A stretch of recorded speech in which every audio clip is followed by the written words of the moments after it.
Forum. Borealis.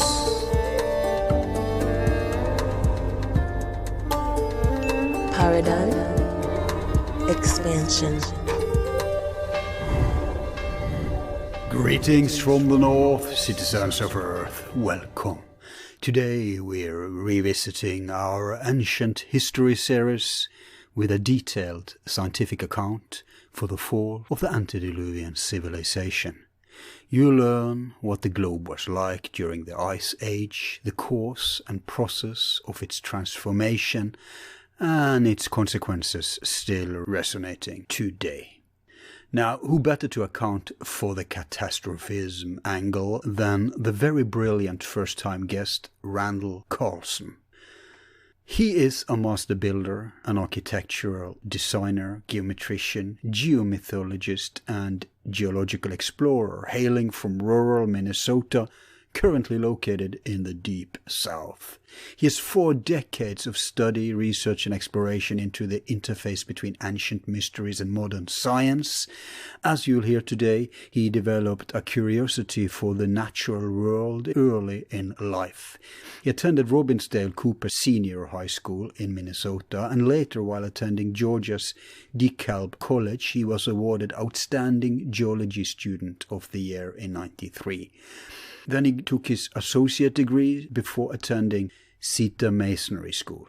As an independent scholar and researcher, Randall blends multiple scientific disciplines together with a key knowledge of ancient mythology and symbolism to create a unique perspective on the events shaping our prehistorical timelines. He's traveled extensively both nationally and internationally, investigating the impacts that astronomical events have had on human culture. He's organized several dozen field expeditions documenting evidence for catastrophic Earth change, and during the past 2.5 decades logged over 40,000 road miles of travel across North America to hundreds of sites, studying the effects of the Ice Age and its rapid termination 11 to 14,000 years ago, along with other phenomena associated with extreme events such as impact craters, volcanic eruptions, and late Pleistocene megafaunal death assemblages. His focus has been directed primarily at the wealth of evidence for catastrophic megafloods. His work incorporates ancient mythology, archaeoastronomy, earth science, paleontology, symbolism, sacred geometry and architecture, geomancy, and other arcane and scientific traditions. For over 25 years he's presented classes, lectures and multimedia programs, synthesizing it for students. One such outlet is the Cosmographic Research Institute, of which he's the founder. Randall Carlson is not just a stonemason, but also a Freemason for over 30 years and is past master of one of the oldest and largest Masonic lodges in Georgia. He's received academic recognition for outstanding work as a student of geology, and he's been recognized by the National Science Teachers Association for his commitment to science education for young people. He's been a guest at innumerable podcasts, radio shows, and magazines, of which just some are The Higher Side Chats, Den of Lore, The Grammarica Show, Tinfoil Hat with Sam Tripoli, Occult of Personality, and of course The Joe Rogan Experience, where he's a 5-time guest, a couple of times together with his buddy Graham Hancock. He has several specials over at Gaia TV, and the acclaimed 1997 TBS CNN documentary Fire from the Sky was based upon his research into Earth change and catastrophic events. Privately, he is a professional designer, builder and co-owner of Archetype Design Build, which he runs together with his brother Rohan. They are third-generation homebuilders with a combined 80-plus years experience. As young men worked alongside their father and grandfather, learning the craft from 2 master builders who with their own hands built over 150 homes. The company bring the complete package from engineering and design to building codes and project management, combining art, history, science and common sense to their building projects.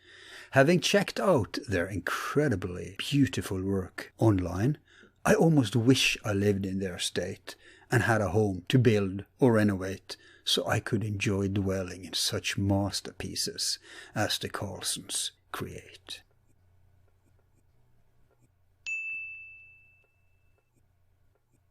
Welcome to Forum Borealis, Randall. Well, thanks for having me, Al. It's a pleasure to be here. Oh, it's such a pleasure to have you here. And I have to start. People have heard, of course, already the baselines of your stuff. So we agreed to do the ancient stuff today. The esoteric stuff will have to wait, although, like you made a point of before we started, it's kind of conflating in many areas. Well, think about this, Al. Geology and geometry. Yeah. They're both based on the study of the Earth. Good point. So I've had a couple of geologists on, like one of them, Robert Schoch. Yep. Yeah, we've had Cremo on too for this topic and a few others. Oh, okay. Yeah, I'm familiar with him. I read the abbreviated version of his book years ago. Yeah. And I've had some geometrists on, like Timothy Hogan, you know him? Oh, yeah. I suppose that's how we connected, right? Through Timothy. That's right. Yeah, that's right. He's connected me with so many of them. Yes. So I'm game to discuss both. I've had shows about ancient. I've had shows about spirituality. I'm open to coming back, yeah, because there's certainly going to be more than we can talk about in 90 minutes. But how about this?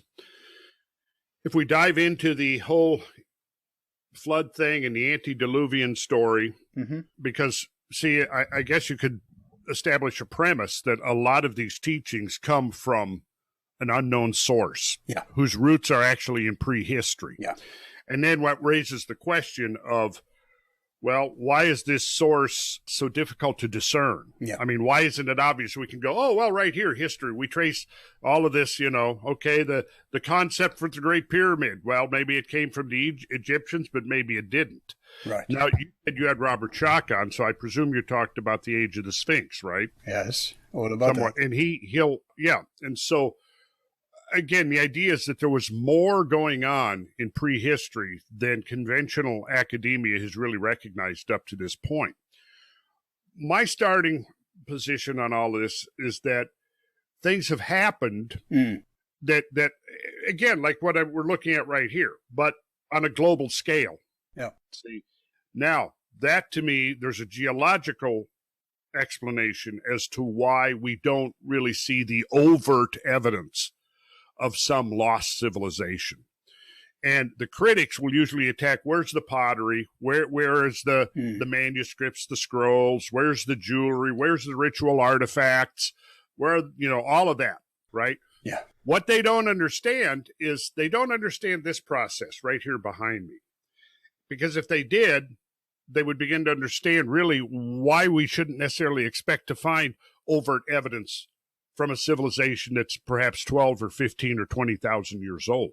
Right. So I like to establish that as a working premise, is that catastrophes in the history of this planet are very real. Catastrophes in the history of human civilization are very real. And they are part of our core traditions and principles that have come down to us, because virtually all cultures have some version of ancient catastrophes, whether it's flood or fire, some apocalyptic view. And so what I try to do is show, okay, like when we talk about specifically now tradition that's we've inherited, modern science, and they're doing this. Yeah. Modern science is confirming that there is a core, a scientific basis to these ancient traditions. It is, but it's doing it kicking and screaming. It's. I mean, you know this very well. Sure. Hey, you're already on a roll here, but before we really begin, I just wonder, do you know, when we talk about Schoch, do you know his now deceased friend who was brilliant mind in esoterica? What was his name? John Anthony West. Exactly. Did you know him? Yes, I knew John, yes. Okay, good for you. I did. Yeah. I have pictures of he and I together, the last 2 years of his life, and then probably 30 years ago. Wow. Let's see, 1990. 96, 97, I was a presenter at a conference that he was at, and I was the penultimate, and he was the ultimate. Mm-hmm. So that's where we actually met. Yeah, John was a good fella and, an awesome researcher. And such a sharp tongue, too. I loved it. I mean, he could best Graham Hancock in having a sharp tongue. You know what I mean? Who, John? Or Robert? Robert? No, Robert is very gentle. I'm talking about John. Yeah, John wasn't afraid to go in with, fists flying. And that's what I liked about him. Yeah. The guys I podcast with and stuff, they're always trying to tone me down. Yeah, that's right. We have to plug your podcast too. I'm a bit confused. It looks as if you're into 2 podcasts, but you can explain that later. Cool. But let me start with this then. How did you get into the antediluvian stuff to begin with? Well, I think it's primarily because I grew up in rural Minnesota in a landscape that was shaped and sculpted by the glaciers that covered more than half of North America back between, say, 13,000 and maybe 25,000 years ago. And same as here in Norway, where I'm at. Yeah, yes. So you had the Fennoscandian ice sheet, as it's called, at least in the American literature. Mm-hmm. And I was at the edge or margin of the Laurentide ice sheet.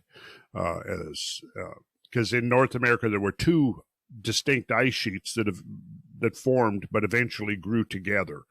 One in the western part of the continent called the Cordilleran, and then one centered over Hudson's Bay, basically, that was called the Laurentide. And at the late glacial maximum, which was 15 to 18,000 years ago, perhaps, they coalesced. They grew together, and it became one massive sheet of ice that reached from the Atlantic to the Pacific and from the northern United States up to the Arctic Circle. And where I lived was right at the southern margin in Minnesota. So the margin of the ice sheet wasn't perfectly stable. It fluctuated quite a bit. So it would advance, then it would retreat, and it would advance.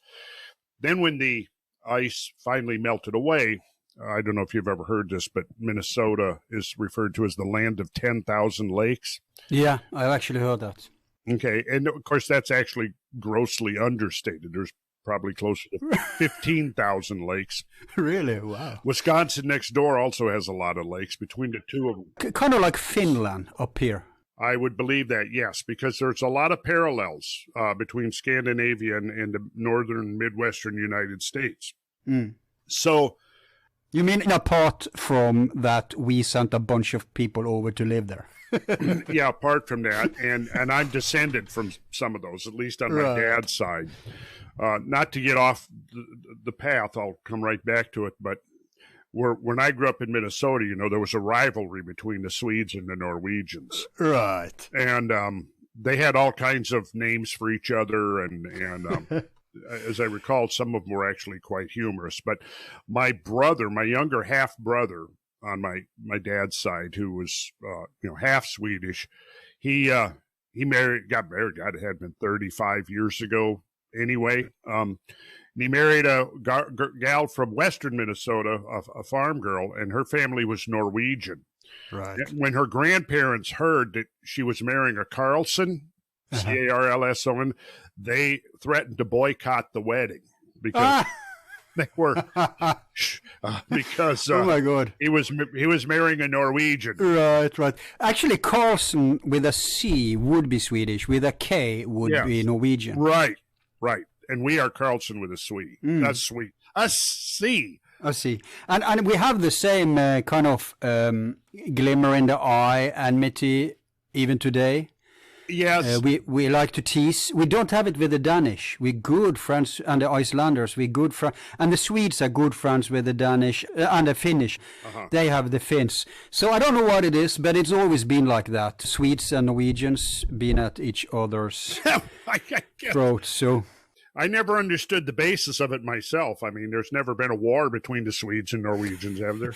Oh, well, it's not a war, but they, the Black Plague broke on back. Uh-huh. Then the Danes took over. Oh. And then the Swedes bought us. They purchased us from the Danes. Okay. And then we got our freedom like in the 1800 that century. So it goes back to that, I think, because if you go back to the Viking times, it wasn't really Norwegian, Swedes, and Danes that was the thing. It was more where did the mountains go to divide us. Mm-hmm. And speaking of mountains, we still have remnants of those ice caps here, and some of our best water.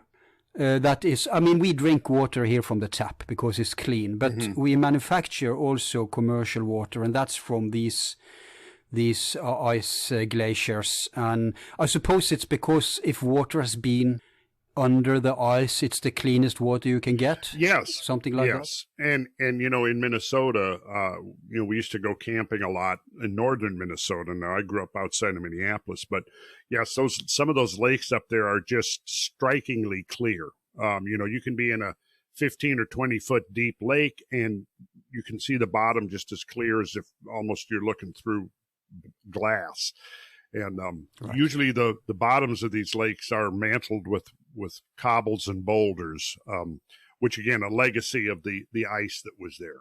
So for me, I think I blame a lot of it on a rural upbringing, where you could go out at night and you could actually see the stars, and having this really interesting landscape. And even from childhood, I remember being 7 years old and standing on a hill across the road from my house.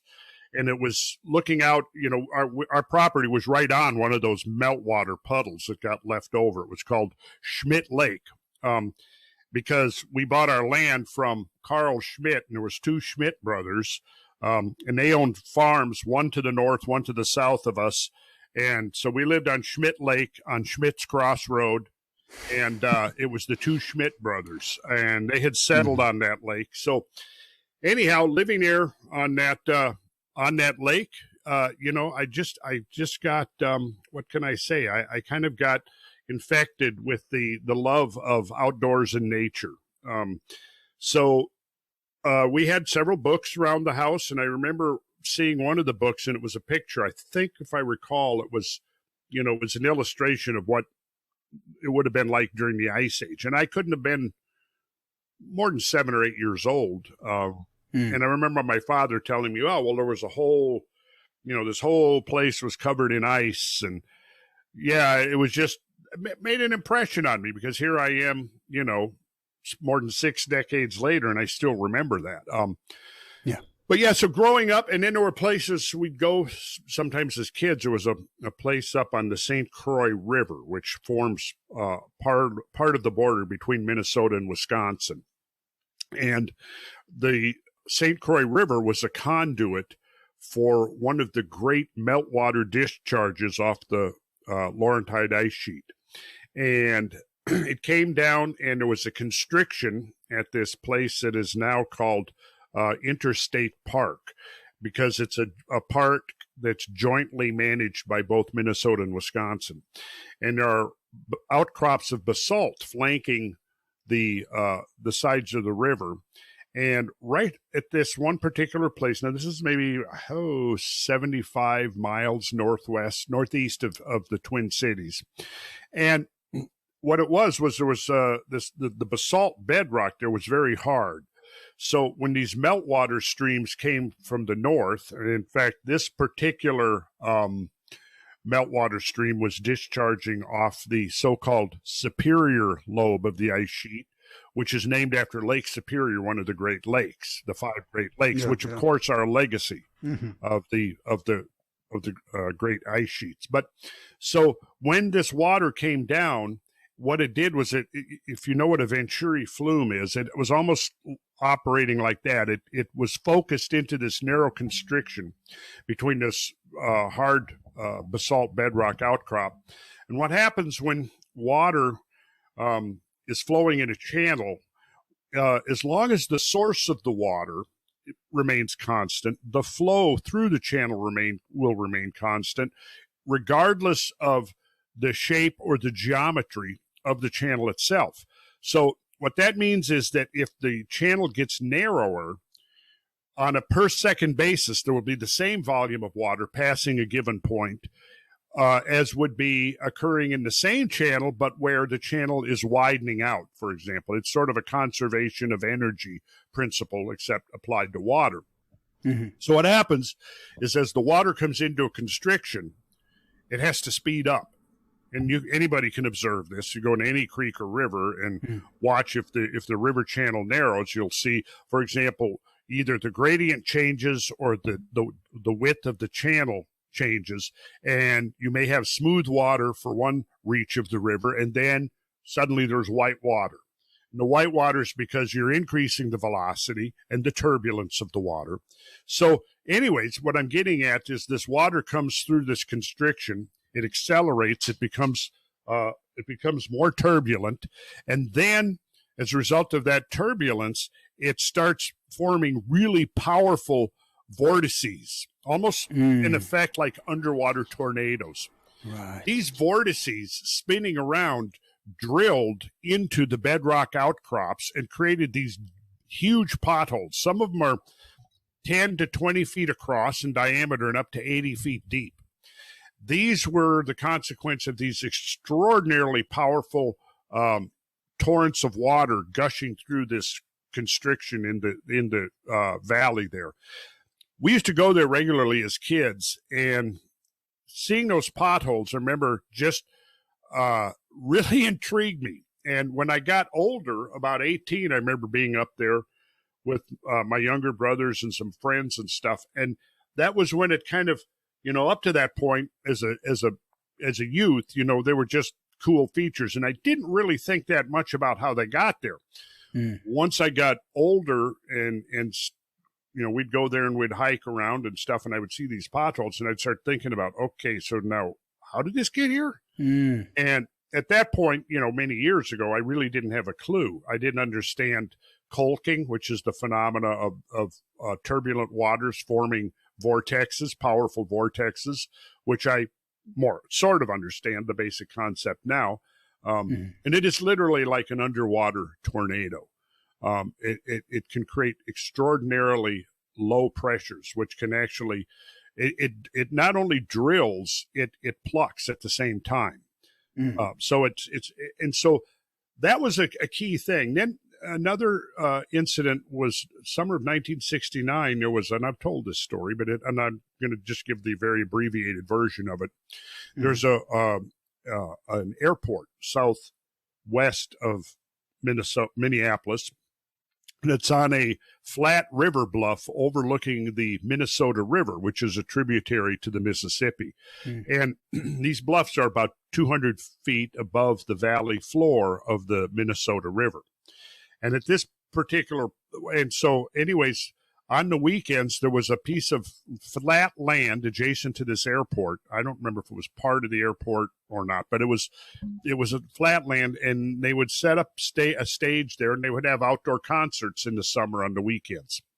So what I remember was I was there for a concert. There was a break in the concert, or I don't really remember what was going on. I have no idea who was even there, but I wandered away from the stage and the crowd, and I walked over to the edge of this bluff.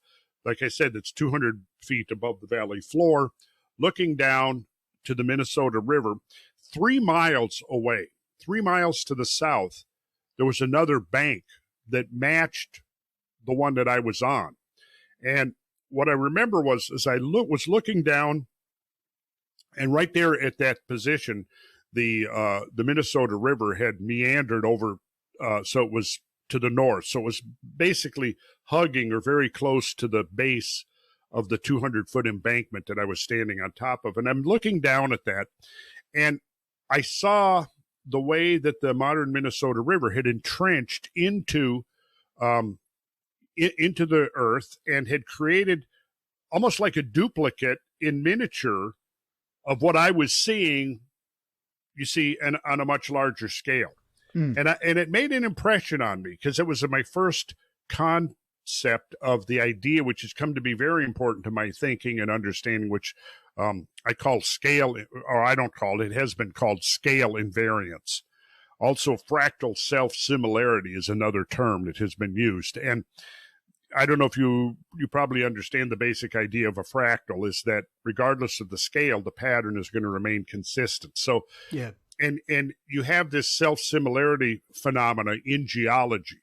And how it manifests is that you might be looking at an outcrop, and let's say you photograph an outcrop of exposed rock or something, and then if you look at any geological report, article, paper, textbook, you'll typically see that photographs of geological formations or features will always have something in there for scale.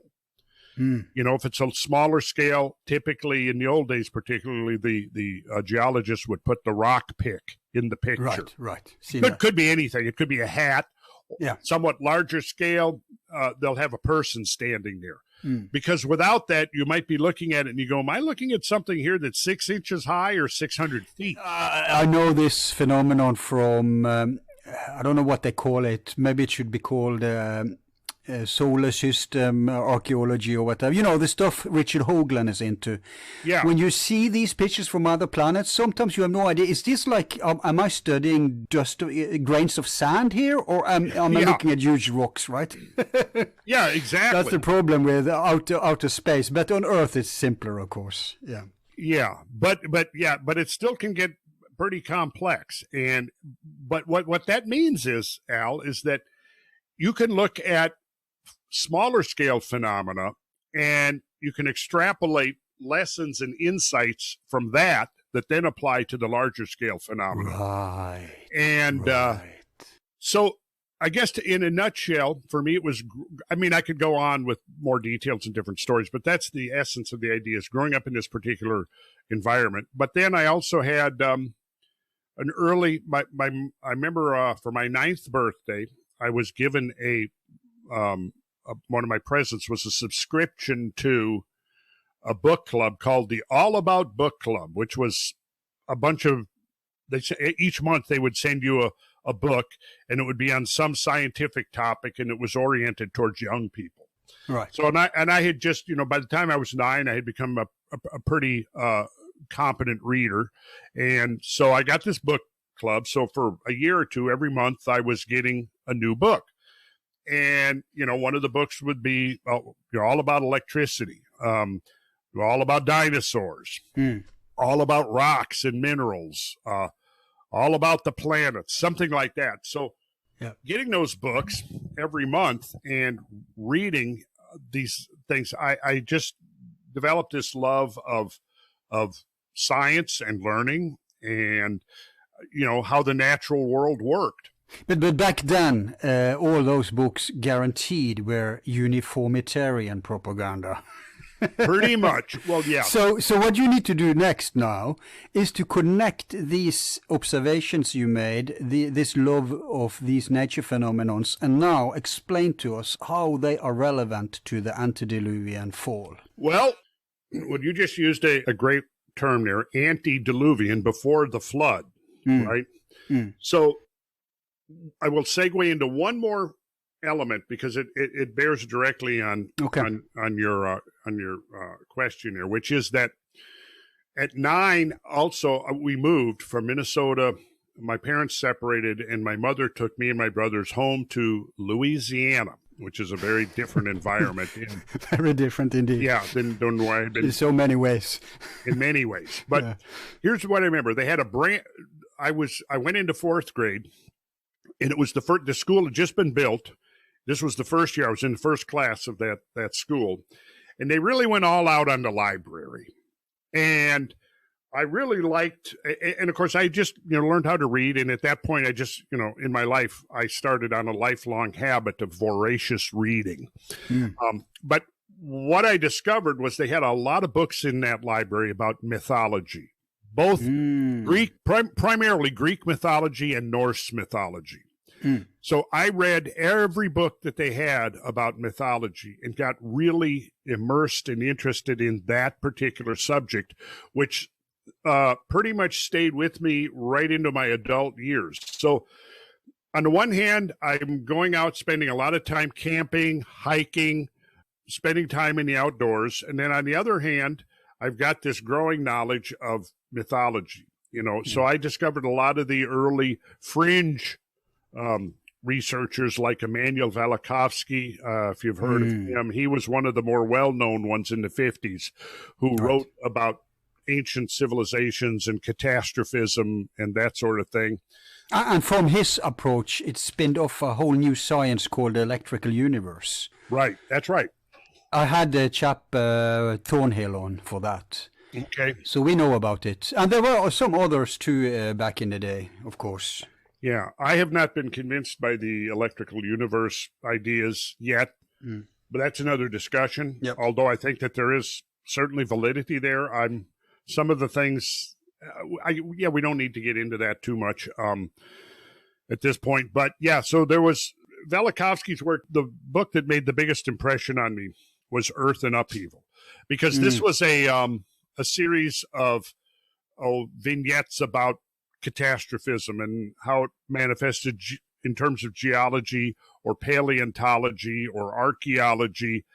And it was a compilation of basically what was out there in the literature and in the research, the scientific research in the 1950s relative to a catastrophic interpretation of history.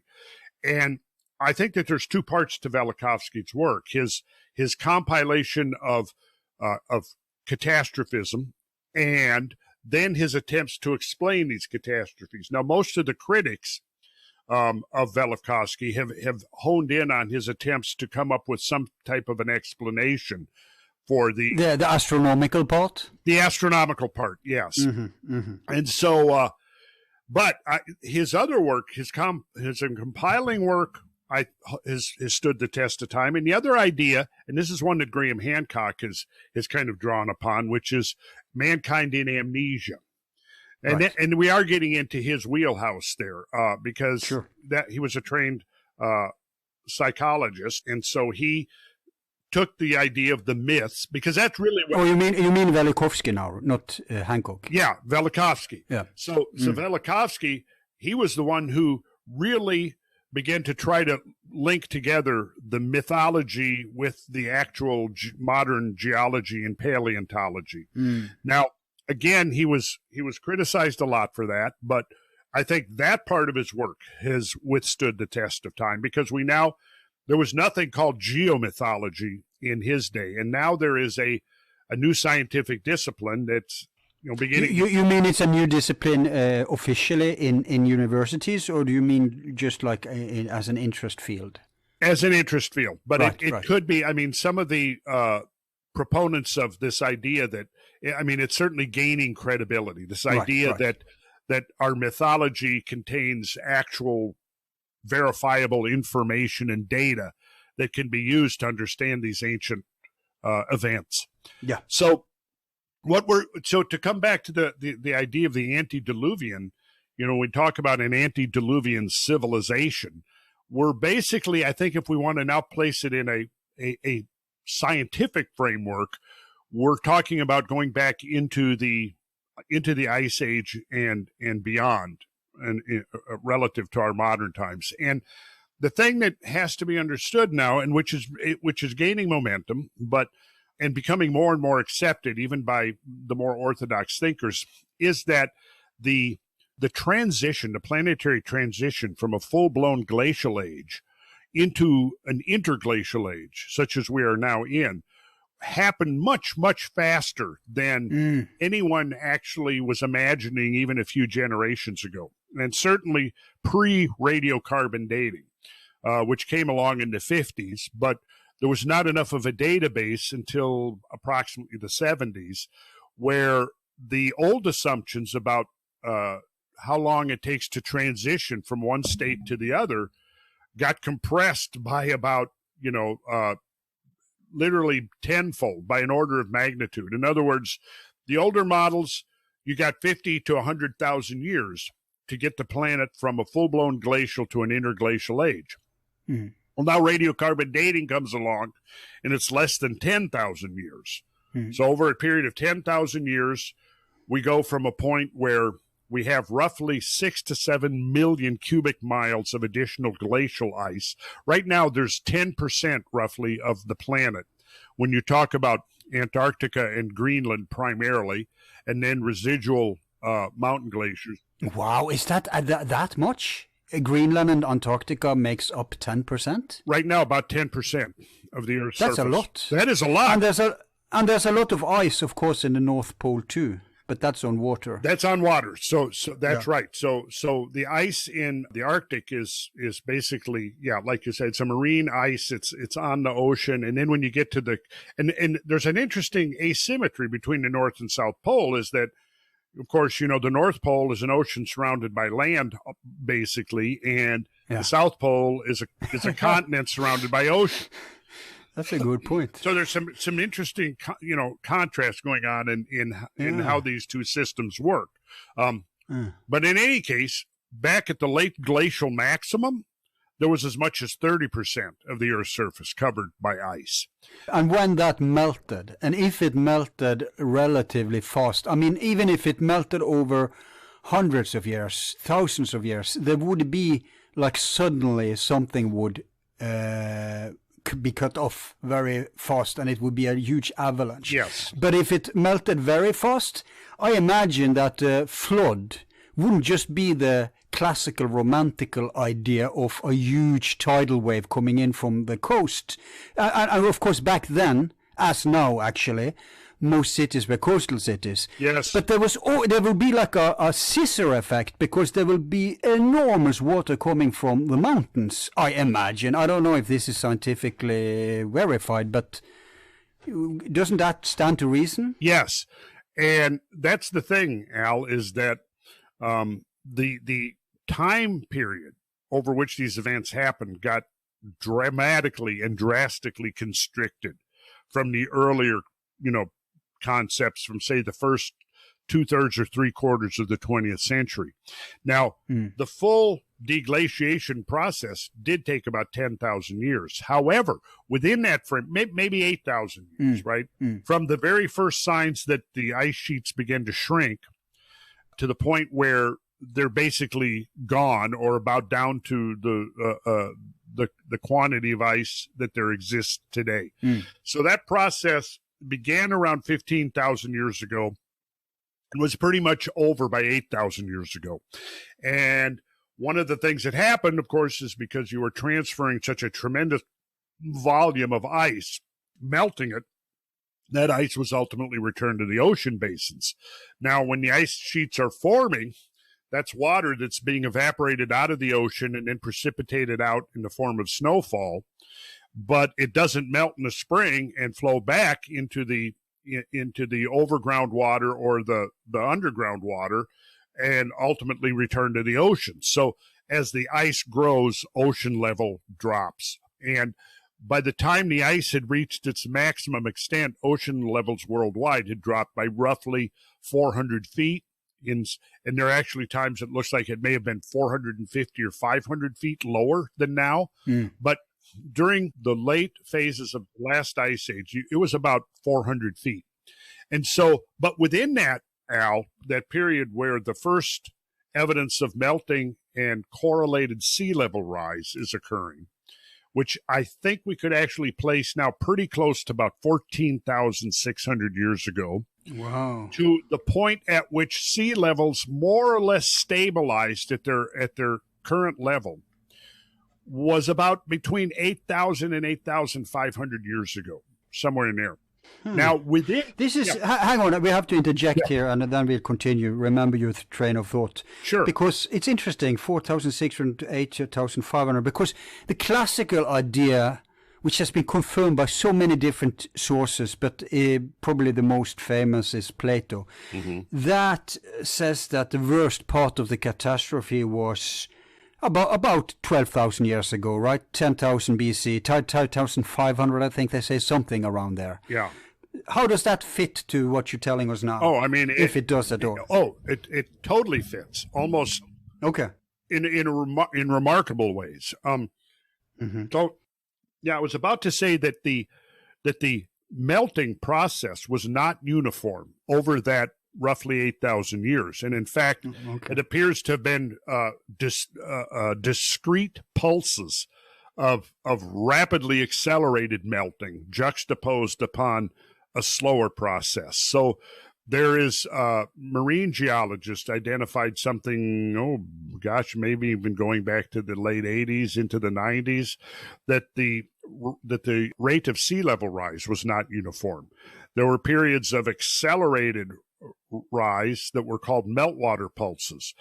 The first meltwater pulse, which is now called meltwater pulse 1A, occurred at, the dating puts it right at 14,000 or right after 14,600 years ago. It appears that there was another meltwater pulse around 12,900 years ago, which is an interesting date because this is the date that coincides with the major intensity of the mass extinction event that brought down the half the megafauna species of the planet, and is also the date that's where the impact proxies are showing up, the fingerprints of some type of a cosmic impact. But would you say that the changing, the ice age starting to change in itself is a result of natural cycles, but that in addition, something from the skies hit the earth? Like, what do you say in English? You add pain to injury, so to speak? Yeah. Or would you say that just the fact that we went out of the ice age in itself is due to some external catastrophe? I think it's coming down to an external catastrophe. Now, all of it. Okay, I see. I will say this: there are two types of mechanisms at work here. Mm-hmm. The much more protracted processes, the gradualist processes, are very real. They can affect an extraordinary amount of change when accumulating over time. But juxtaposed on top of that are these outsized, massively accelerated events. Right. We're seeing both at work in the transition from glacial to interglacial age. Right. We see initially around 15,000 years ago the first real shrinkage back of the ice sheet, which is kind of what we would expect based upon modern observations of ice sheet or glacier recession that we've been looking at for 150 years now. But what we had was, it appeared that the ice began receding around 15,000 years ago, due to perhaps the warming that would occur as a result of the changing geometry between the Earth and the Sun, what are called the Milankovitch processes, because sometimes the Earth is a little closer to the Sun, sometimes it's farther away, sometimes the ellipticity of the orbit is more eccentric, and sometimes it's less. Sometimes the obliquity of the Earth's axis is greater, sometimes less. Each of these factors can influence the amount of solar energy reaching the surface of the Earth. I mean, absolutely. I mean, your friend and colleague with who we discussed, Schock, Dr. Schock, he favors only the Sun as a causality here. Let me ask you, when did you interview him? Oh, it's a few years ago. Has he moved his position? He may have become more open to the impact hypothesis. Okay, interesting. May have. I mean, it may not be either or here, right? Absolutely. I don't know, and we should circle back to that question as well, because I don't think it's either or, and I actually think that they're connected. So if you make a note, and let's come back to that. Mm-hmm. So the idea is, and then we'll conclude. Then there was a third apparent meltwater pulse.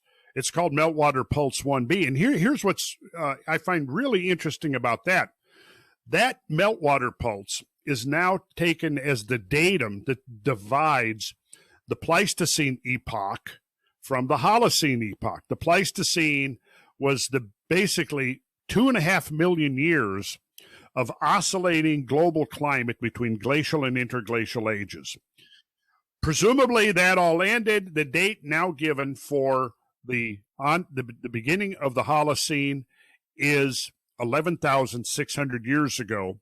It correlates with meltwater pulse 1B, And interestingly, if you mentioned Plato earlier, in Plato's account of Atlantis, he gives the timing of the whole event that caused the subsidence of Atlantis. And his date was 9,000 years prior. See, Solon, the story is Solon, the Greek poet, lawgiver, statesman, all of this. He went into a 10-year exile, which is historically validated. He goes to Egypt. Now, supposedly, while he's in Egypt, he has this opportunity to question a lot of these really elderly Egyptian priests. Mm-hmm. And they're the ones who tell him the story of Atlantis and its destruction and so on. Mm. Now, Solon's trip to Egypt took place roughly 600 BC. The narrative that the Egyptians tell Solon, and this number is repeated multiple times throughout Plato's two dialogues, is 9,000 years ago. 9,000 years ago, there was a big war between the Proto-Athenians, who led the armies from inside the Mediterranean to fight off the invaders and the imperialists who came into the Mediterranean from the Western Atlantic Ocean. They had this big war, and then after this war, when the Proto-Athenians drove off the Atlanteans, there was a great catastrophe. And it not only affected Greece, because Plato mentions in there that there was a tremendous rainfall event, and there was huge amounts of erosion and completely changed the landscape of the Greek peninsula. And at the same time, there was a great earthquake, and the island of Atlantis sank beneath the ocean, right? Mm. Well, that date, just do the math, 11,600 years ago. Mm. So his date coincides precisely with the date of Meltwater Pulse 1b. Now, Meltwater Pulse 1b. So what's interesting is that modern science has confirmed that there was a major inrush of meltwater from the continents into the ocean basins, which would have had a commensurate rapid rise in sea level. And precisely at that time is when Plato's narrative places the sinking of Atlantis. And I've done extensive discussions about Plato's dialogues and dissecting his details and looking at them through a geological and geographical lens. But what's interesting is that there is a tremendous amount of evidence that has accumulated over the last 50 or 60 years suggesting that rapid rise in sea level did in fact trigger massive earthquakes along the mid-Atlantic ridge. And there's evidence that there was some pretty extreme subsidence of the ocean bottom as a result of what is called isostatic compensation. Because when you released all the ice from the continents, the land began to rise. And as you place roughly, I've worked it out, the amount of ice that melted that was transferred into the Atlantic Ocean was about 24 quadrillion metric tons. Jeez. So when you dump that much water in, there's going to be a geophysical response. It is. Let me interject. Yes. So there is this book. It's called When the Earth Nearly Died, subtitled Compelling Evidence of a World Cataclysm 11,500 years ago. And what the authors Allen and Delaire do is that they show from archaeology, botanics, astronomy, geology, all these different evidences that line up. And this cataclysm they point to, they say it nearly destroyed Earth, but also Mars at the same time. So, and this is just one of many such books, of course. I just mentioned this specifically because it supports the dating, and it also makes the point that you made that it's multi-disciplined. It's not just one type. It's not just mythology. It's not just geology. Right. It's all over the board, which it has to be if it's real. Yeah. And I have read that book. It was decades ago, but so it's an old. I'm familiar with it, and they were in a small group of catastrophists that I would kind of think post Velikovsky, but there was been half a dozen of them that have written in that period, I'd say between Velikovsky and the 1980s, because what we see in at least in geology is a much more receptive attitude towards the idea of catastrophes in Earth history. And that came about because of the discovery of the iridium layer at the Cretaceous tertiary boundary of 65 million years ago, and the realization that that meant that likely there was some type of a great impact, hypervelocity impact onto the Earth at the time the dinosaurs died. Right. Where we've kind of come full circle now, Al, is it's become accepted by the mainstream now that Earth history is punctuated by a series of great catastrophes, probably triggered in most cases by something exogenic, meaning something from outside, right? Yeah. Where we're coming around to now, though, is the realization that almost analogous to Earth history, human history has been punctuated by these types of cosmic events. And that just as there have been major species extinction events, there have been extinction events that basically brought down civilizations, and that this has happened multiple times.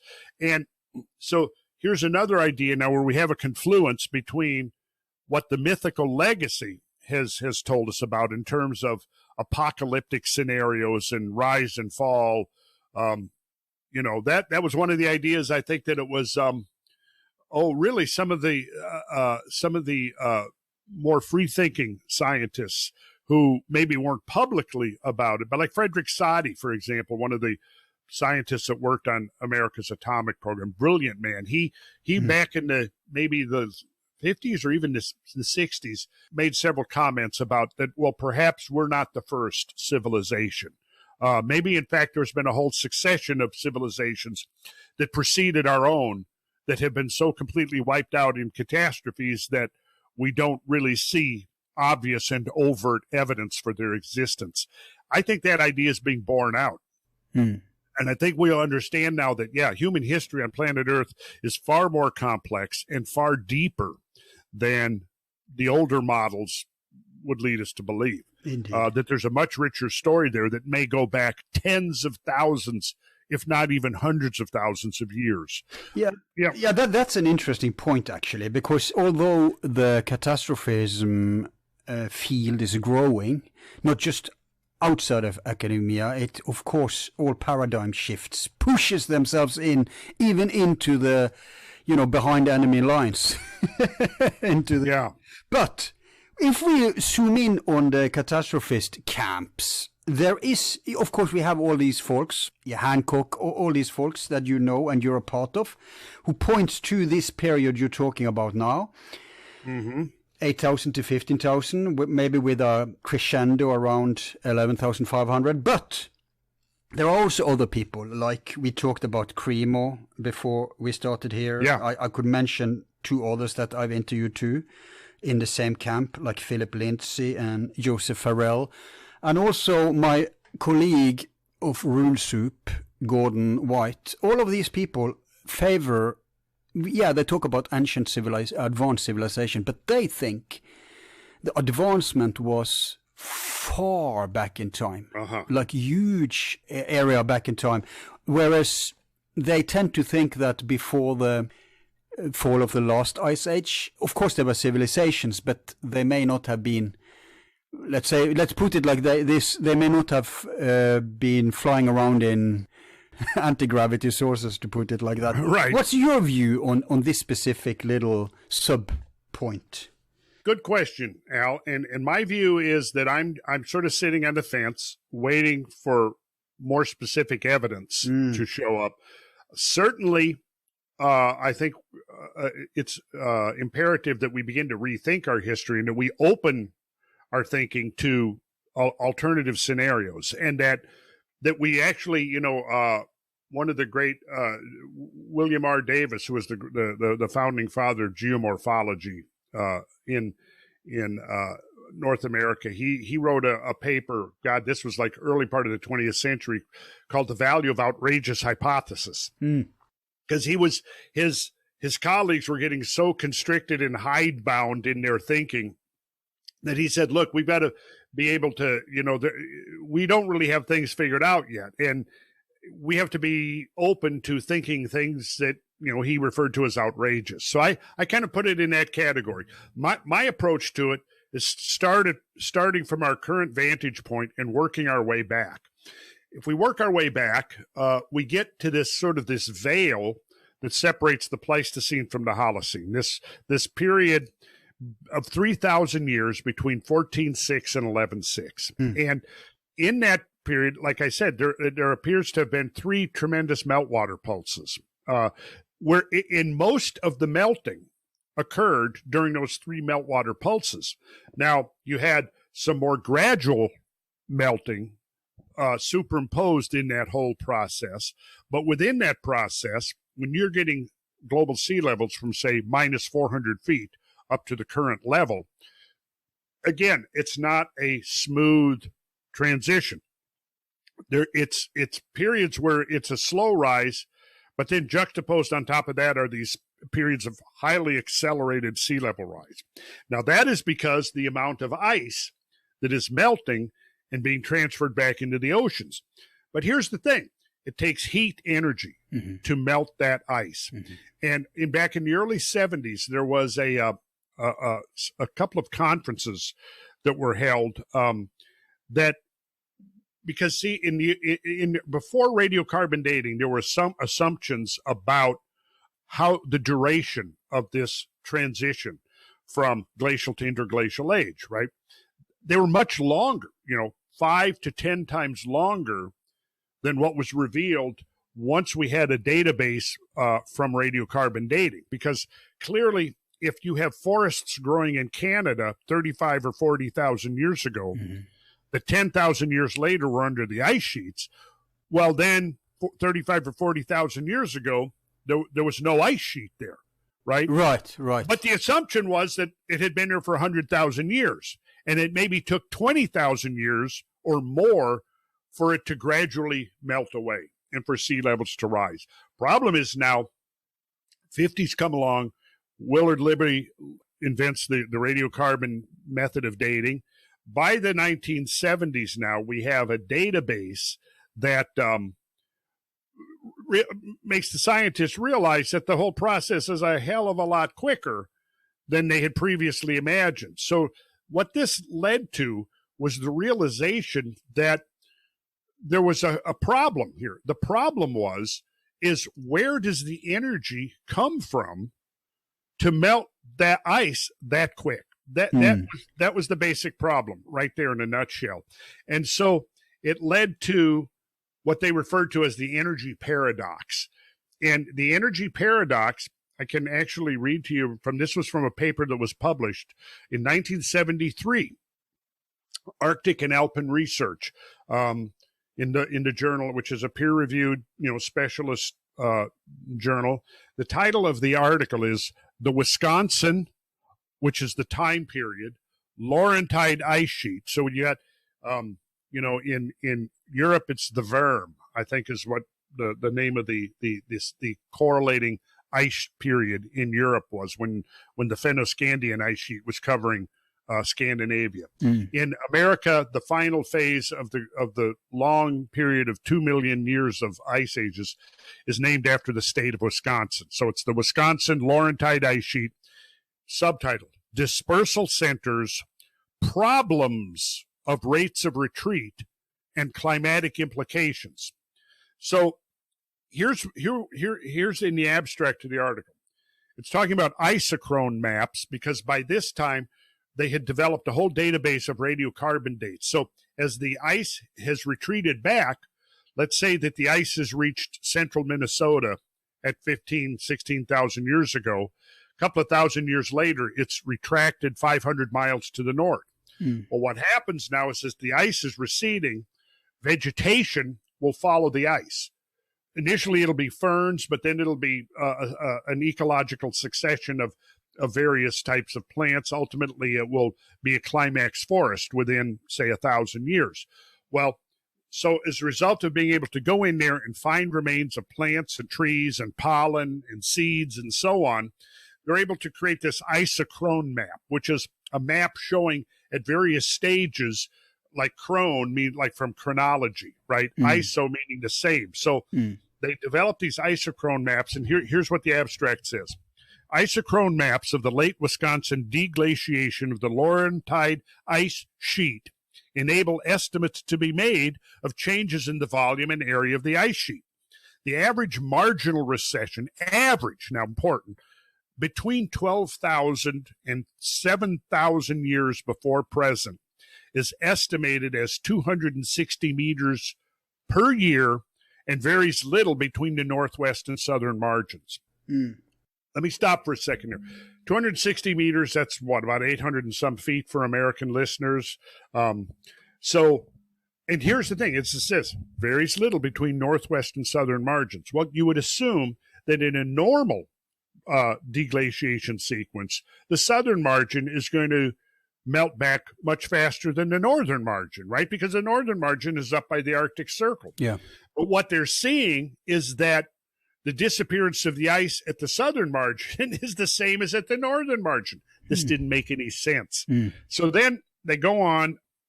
So as it says here, this paper is mainly concerned with the rates of marginal recession of the Laurentide ice sheet, with particular emphasis on the retreat rates experienced during the deglaciation of the northern United States, southern Canada, and the Canadian Arctic between approximately 18,000 and 7,000 years ago. Of primary concern is the energy balance at the margin of the ice sheet required to promote the rapid late Wisconsin retreat. And so this was the basic problem here now, that the deglaciation was happening way too fast. So they began to look at what are the, so I'll go on, I'm going to skip ahead here. Yep. And this will get to the crux of the whole conundrum here. The average annual rate of marginal retreat of the Laurentide ice sheet, calculated from the reduction in area, was 260 meters per year. Now, this is average. Doesn't mean that every year it was that much. It just means that averaged over the whole retreat phase, disappearance phase of the ice sheet, that's what the average works out to be. So it could be in sudden movements. Yes, yes. And here's now the crux of this. This high figure immediately raises the question of what energy sources are available to cause such a rapid retreat. A significant aspect of the Laurentide deglacial history is the high energy inputs required. Now, this brings us right around to the crux of the matter. And the energy required is astonishing. That's all I'll say. I mean, it's so the culprit has to be exoplanetary. It would certainly seem like it. Now, is it the sun, as Robert Schoch thinks, or is it hypervelocity impacts, as I have maintained all along? Well, how my thinking has expanded is this. Well, what did you call it? Hypervelocity impacts. Does that mean a comet? It means something. It could be a comet, an asteroid, or some hybrid in between. Okay, you don't specify. Okay, that's clever. You keep it open for all this. I had Freddie Silva on. Are you familiar with his work? Oh, yeah. I'm familiar. Yeah, I'm not real knowledgeable, but yeah, I'm familiar. It's pretty similar. He came to the same conclusions he explained to us as Hancock without knowing about Hancock's work at the time, which he thought was positive because it just confirms. But they came to the same result through two different ways, which again you have to expect if this is reality, right? And they both Hancock and him, of course, favor the same thing as you, that there was some kind of impact from some kind of heavenly body, to put it like that, or a fragment of it. Yes. So, but you said something earlier. You referred to, I think, the day the Earth almost died. Is that where they were suggesting that there was Martian catastrophe correlated with Earth catastrophe? Yeah, of course. We have Dr. Oh, he's dead now. What's his name again? He wrote the book about dark matter, missing planets. He was... where was it? In JPL. He worked for one of these big American institutions. I'll get his name eventually. I've given him many shout-outs. But he made a super solid case. You have to read the book, man. He's the first guy who has shown that the asteroid field between Mars and Jupiter all can be calculated back to a common source. And he says that there was a planet, the biggest, he says, not only the asteroid field, but even all the comets, he says, comes from there. He can show how. But millions of years ago, there was a planet around where Ceres is now, and that was a water-based planet. He didn't go too far in speculating about stuff that really turns people on, like did people live there? He didn't touch that. He tried to stay sober. But if it was such a water planet between Mars and Jupiter, obviously, I mean, Jupiter wouldn't take a big hit, but almost not being solid at all. But we see Mars on one side is just raped and ravished, right? So, and that we would expect some debris hitting Earth, if his hypothesis is correct, which is kind of original because everybody else looks at these. I mean, he's talking about a planet in our goddamn solar system. Any comment to this perspective before you move on in your reasoning? Well, in a way, I was going there. Now, I look at Mars, and my interpretation is that we're actually seeing a succession of catastrophes overprinted, one on top of the other with Mars. Okay, when did the most recent one occur? I'm open to the idea that it was very recent in a geological sense. I don't know. I would have to read an argument that would make the case that it was a very recent catastrophe. Hang on. It's Dr. Tom van Flandern. Yeah, and he. Yes. The name was right on the tip of my tongue. Yes, right. Van Flandern. Yes, in fact, I have his book, and I did read it. Okay. Years. I mean, it's got to be 20 years ago now. I'm thinking, at least. Well, so my thinking is that basically we are looking at a solar system-wide phenomena. And here's what I would get into, and this is where I think it really ties together Graham Hancock's work also with Robert Schoch's, because we did a conference a few years ago in Little Rock, Arkansas, and Graham was there and presented the evidence and the idea that the catastrophe of 12 to 13,000 years ago was caused by a fragment of a comet or multiple fragments of a comet. Robert Schoch argued that it was caused by the sun, solar outbursts, solar storms / coronal mass ejections. Then I did a presentation where I said, well, I think it can be both. And because I think what we're looking at here is that we entered an impact epoch at the end of the last ice age. And one of the things I had been doing, and this is actually inspired by Robert's work, is looking at his evidence for solar storms and that kind of thing being the cause. And then I came across the idea of sun-grazing comets. There's a whole new class of comets that has been identified since we have been deployed solar observing satellites into space. They're called the Kreutz family of comets, and they are seen in tremendous numbers beyond what anybody had imagined. These comets are seen falling into the sun, and as they approach the sun, of course, the sun's gravity field is so strong that the comets are accelerated to extremely fast velocities. When they plunge into the chromosphere of the sun, even a Halley-sized nucleus, which is about 10 kilometers or 6 miles in diameter, can actually cause a response in the chromosphere that looks like an incipient coronal mass ejection, which led to the idea that perhaps larger scale impacts into the sun or multiple impacts over a very short period of time could so destabilize the chromosphere that it leads to hyperactivity in the sun, which includes, coronal mass outbursts and so on. No, notwithstanding that the sun has cycles anyway about being, calming down and then flaring up already, apart from anything influencing it from the outside, right?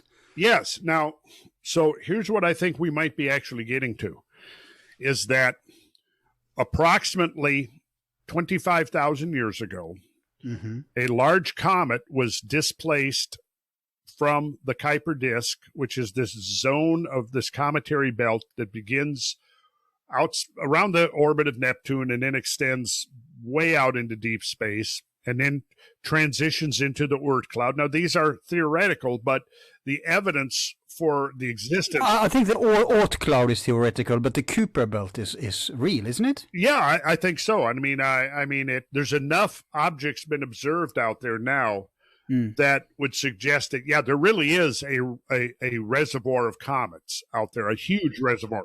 And a lot of planetoids. Yes. Now, if we have a mechanism whereby we can see, because those objects are not just floating, they're actually orbiting the sun in a very, very long, protracted periodicity. They're actually orbiting. Now, if you had some mechanism whereby you could destabilize that reservoir of comets, you could jostle them. And so they become dislodged from their orbits. You got to bear in mind now, being quasi-stable, they are susceptible to the slightest perturbation. However, in their location in space, there aren't many perturbing things that are going to cause them to ordinarily become displaced from their orbit, unless you had let's say a nearby supernova or a passing star or something. That's Velikovsky, isn't it? Well, now it kind of gets into some Velikovsky and stuff, but where this would probably depart from Velikovsky is this doesn't go into like Venus being discharged from the great eye of Jupiter and that kind of thing. What this would basically conjecture is that something probably on a galactic level causes disruption of the Kuiper disk and will send a cascade of comets moving towards the inner solar system. As these comets pass within the zone of the four great outer planets, multiple things can happen. If they get it, depending on where the planets are in their orbits, they will either accelerate or decelerate the incoming cometary material. If they accelerate it, what they tend to do is to throw it back out to a higher orbital shell, if you want to call it that, and they move away from the sun. However, if the thing comes, let's say, if we had a visual here, I would show you, if you can imagine, let's say Neptune orbiting the sun and the comet comes in behind it. Well, now the gravity field of Neptune would tend to accelerate the comet. If the comet comes in on an orbit that puts it in front of the motion of Neptune, now the gravity field is going to tend to slow the velocity of that cometary nucleus. If it does that, it allows it to move in closer to the sun. It'll actually drop closer to the sun. It now comes within the gravitational influence of Uranus, and Uranus can have the very same type of effect. And so what you end up with, and there have been interesting computer models and studies done on this, those four outer planets are perfectly sized and distance between them to essentially create a sort of a bucket brigade process, as it's been called, where Neptune will, let's say, grab some comets coming in from the Kuiper disk, throw half of them back, and these are, of course, just rough numbers to convey the concept, throw half of them back out away from the sun and throw half of them towards the sun. Now they fall into the zone of influence of Uranus. It does the same thing. So these outer planets function as vanguards for us in a way. I mean, they're not a complete filter, but they take some of the worst. Correct. That's good. Well, what they do, they do both, because they'll sling some of the material back out away from the sun, but then maybe as much material, they will sling it in towards the sun.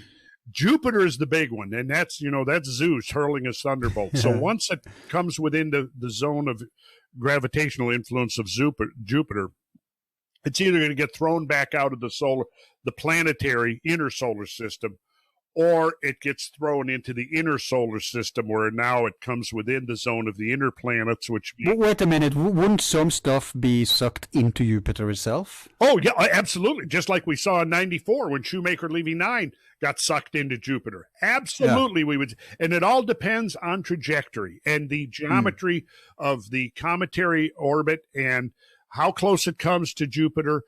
The possibility is that, once it comes into the inner solar system, you can almost think of it as a sort of a ping pong game between Jupiter and the sun. And these cometary masses, just like with Comet Halley, it returns every 76 years, right? It goes out to Jupiter, and then it falls back into the sun, and then back out to Jupiter, back and forth, back and forth. Eventually, it will probably end up either disintegrating into a stream of dust, or it will be sucked into the sun, or it'll be sucked into Jupiter. But here's what I'm getting at, Al.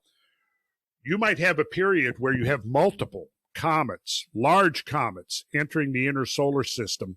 And those comets now begin to undergo a hierarchy of disintegrations, and they begin to litter the inner solar system with this leftover cosmic debris. Earth is now passing through those fields of debris, and what'll happen is several things. Like I said, one ultimate fate is they disintegrate into cosmic dust. Now, if the Earth encounters enough of that, it can increase the opacity of the Earth's atmosphere, reflect sun back out into space, and cause a cosmic winter sort of event on Earth. Right. The other possibility is large streams of this matter fall into the sun. And based upon some of this recent work, looking at the consequences of cometary infall into the sun, it may well be that large masses of cosmic material being sucked into the sun at hypervelocity speeds might trigger solar storms and coronal mass ejections on a major scale. Right. And now we have a mechanism where, one, we can have impacts on Earth, and we can have a short-lived hyperactive sun. Right. But we have to extend our thinking now to a much broader scale, rather than just thinking a single impact on Earth, and not any, even that requires a major expansion of our thinking.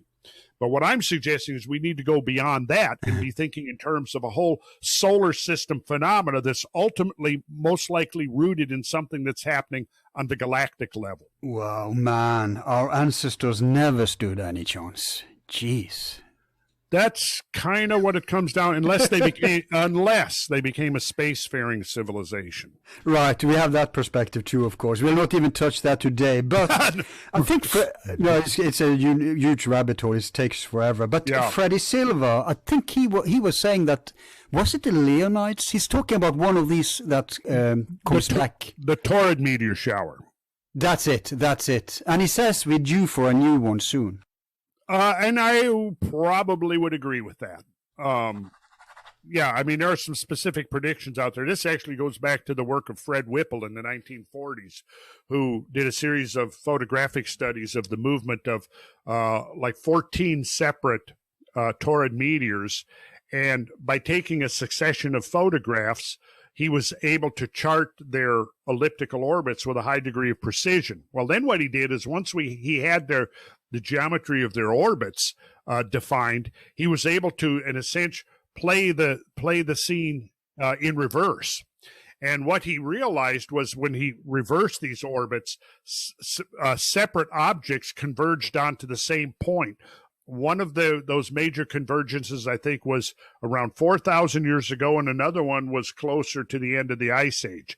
So what that basically meant was that if you have four objects, say, you reverse their orbits, and let's say you go back 10 or 12 or 100 orbits. Well, let's see, the orbital period of the Taurid meteors is between 3 and 4 years. So if you backed it up, a few dozen orbits, or enough to go back, well, let's see if we can trace its movement now. Where would it have been 4,000 years ago? And then you realize that those four pieces were all in the exact same space, occupying the same space. you realize, okay, there was a divergence right there. So what that was he was able to identify fragmentation events where a single object fragmented into multiple objects. Now, there's been a lot of work done on the Taurid meteors since then, mostly based upon the British neo-catastrophist school led by Victor Klube and William Napier, who wrote a book in 1980 called The Cosmic Serpent. And in The Cosmic Serpent, they conjectured that the Taurid meteor stream, very ancient meteor stream, first entered the solar system maybe 20 to 30 millennia ago as a gigantic comet, then began to undergo a hierarchy of disintegrations, which resulted in impact epochs on Earth, as Earth regularly encountered the debris from the breakup of this very large comet, which is called the Taurid stream, the Taurid family of meteor streams, because they all go back to a single original progenitor comet that was extremely large, maybe 100 to 200 kilometers in diameter. So it's a huge... Is this the Young and Dryas impact hypothesis, also known as Clovis comet? Well, is that it? Here, the evidence to suggest now that it was the Taurid stream that was responsible for the impact proxies deposited 12,900 years ago, coinciding with the major spike of megafaunal extinction, the sudden disappearance of the Clovis, was in fact part of the Taurid system. Right, that's how it's connected. That's how it's connected, yes.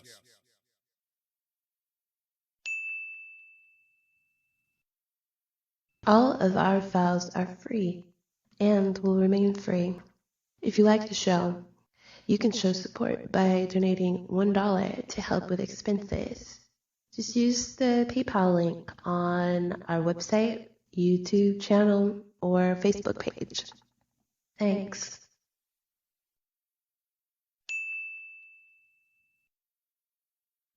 But there's those who claim there's a supernova involved here. Have you heard about that?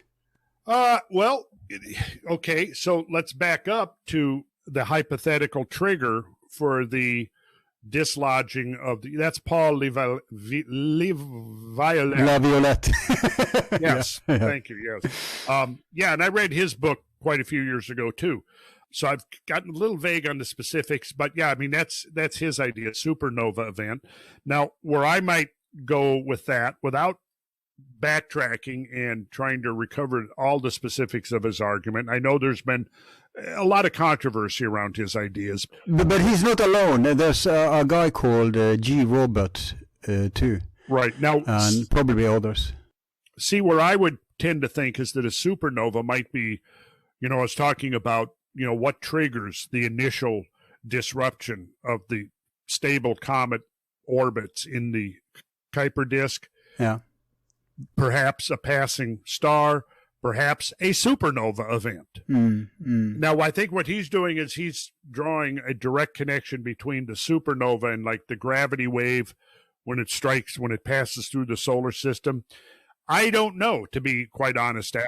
No, but you know what? From everything you said, it seems pretty, if not obvious, at least probable that we could probably call it you said ping pong, I would say billiard. That the supernova could be the white ball, and then that could hit one ball, which again hits another ball. That could be the sun, right? Yeah. Or these comets you talk about. So, like you said, it's not an either or here. It's a multiple.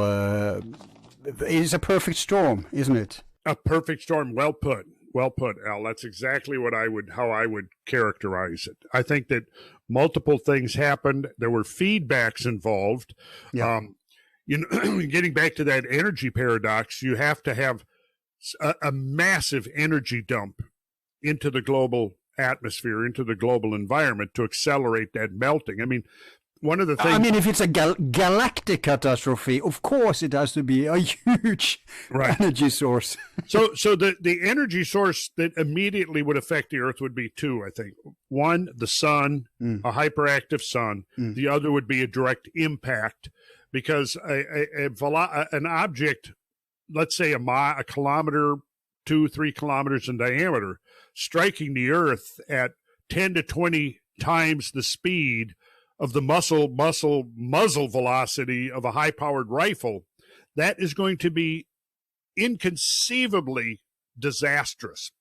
And it is going to inject a tremendous amount of energy into the terrestrial environment upon impact. Now, if what I'm thinking, and I've thought this now for decades, that one of the explanations for the rapid melting and destruction of the great ice complexes is a series of hypervelocity impacts. And some of the landscapes that I've been exploring in North America, I've been for about a quarter of a century now logging up tens of thousands of miles in the field, studying the direct effects of these tremendously cataclysmic floods.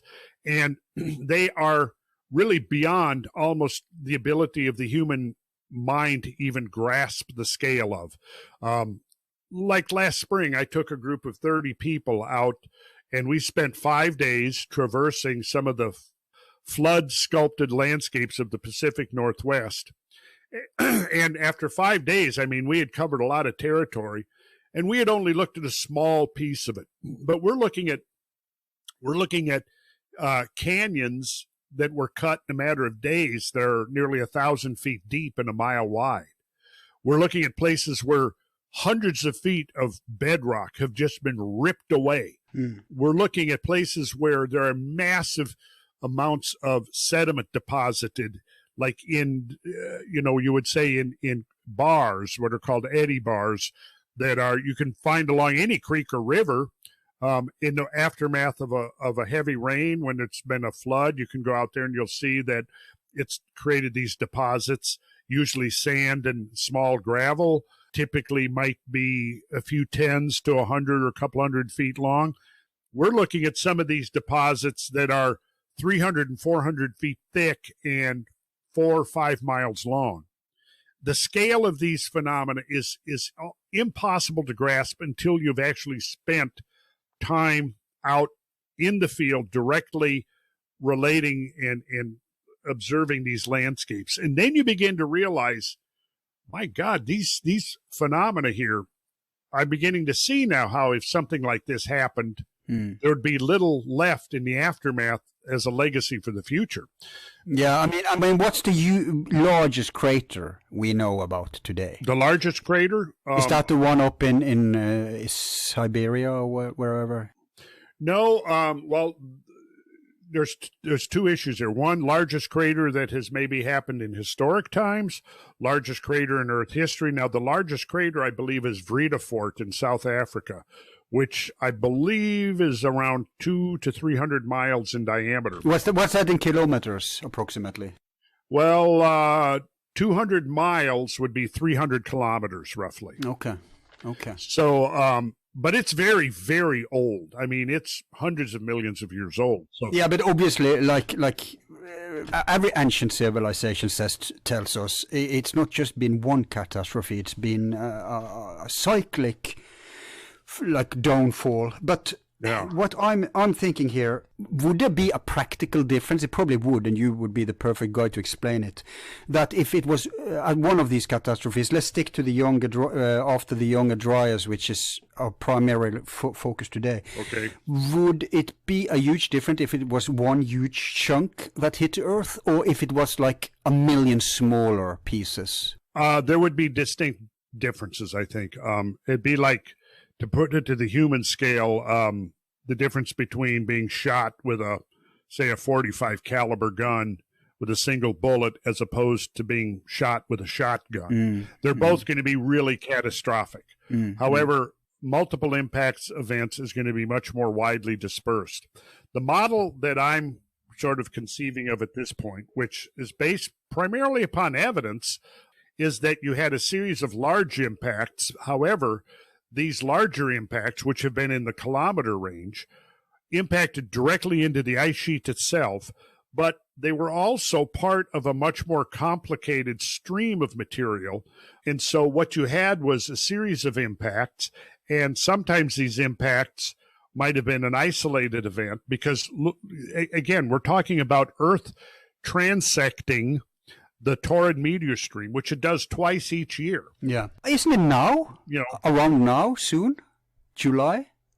The next, no, we're through the stream now. Okay, good. Late June, early July. We're pretty much, okay.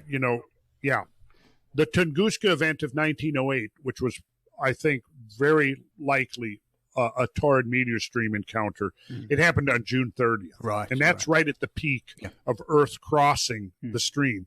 The second time it crosses the stream in the course of the year is late October, early November. So we're good for a couple of months. Yeah. Right. So the question is how many undiscovered bolides or objects are still out there in that stream? Right. Now, of course, as in this process, in the early stages, in the youthful stages of the stream, there's going to be a whole lot more debris, and that debris is also going to tend to be clustered. Over time, the debris is going to get more and more dispersed, and it's going to get sucked up by the planets. It's going to disintegrate into dust. It's going to fall into the sun. And so the stream now is not nearly as dense as it would have been 10 or 20,000 years ago, you see. That's not to say, though, that there isn't still danger or still objects lurking within that stream we haven't discovered yet that could cause tremendous havoc on the Earth. Yeah, because they don't have monopoly on hitting us. So, right. Yeah. Right. And the Taurid stream is only one of multiple streams. Yeah. The Leonids, the Geminids, the Draconids. I think even in recent history, Earth has had several encounters with members of the Draconid stream.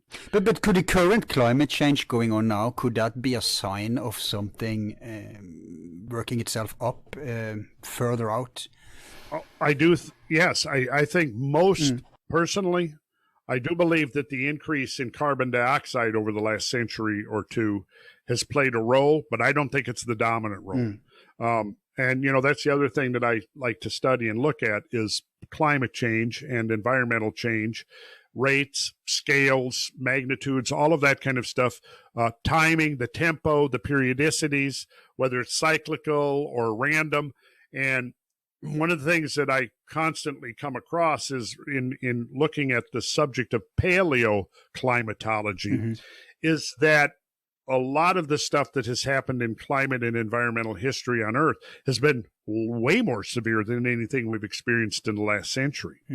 And there's nothing really that's going on now, whether it's floods, droughts, hurricanes, fires, anything that is unprecedented. No, of course. Yeah. But if we look at, NASA has come out officially and said that currently there's climate change on every planet in our solar system. Some of them are undergoing cooling, some of them global warming. And when I learned that, I knew for sure it's not my car who's contributing to this thing. Right. So you can sleep well tonight, Al, knowing that you're not... Well, I got myself an electrical car since then, but... Okay. But they pollute just as much anyway in the production. Well, that's right. That's right. So I guess you're going to have to continue to feel guilty.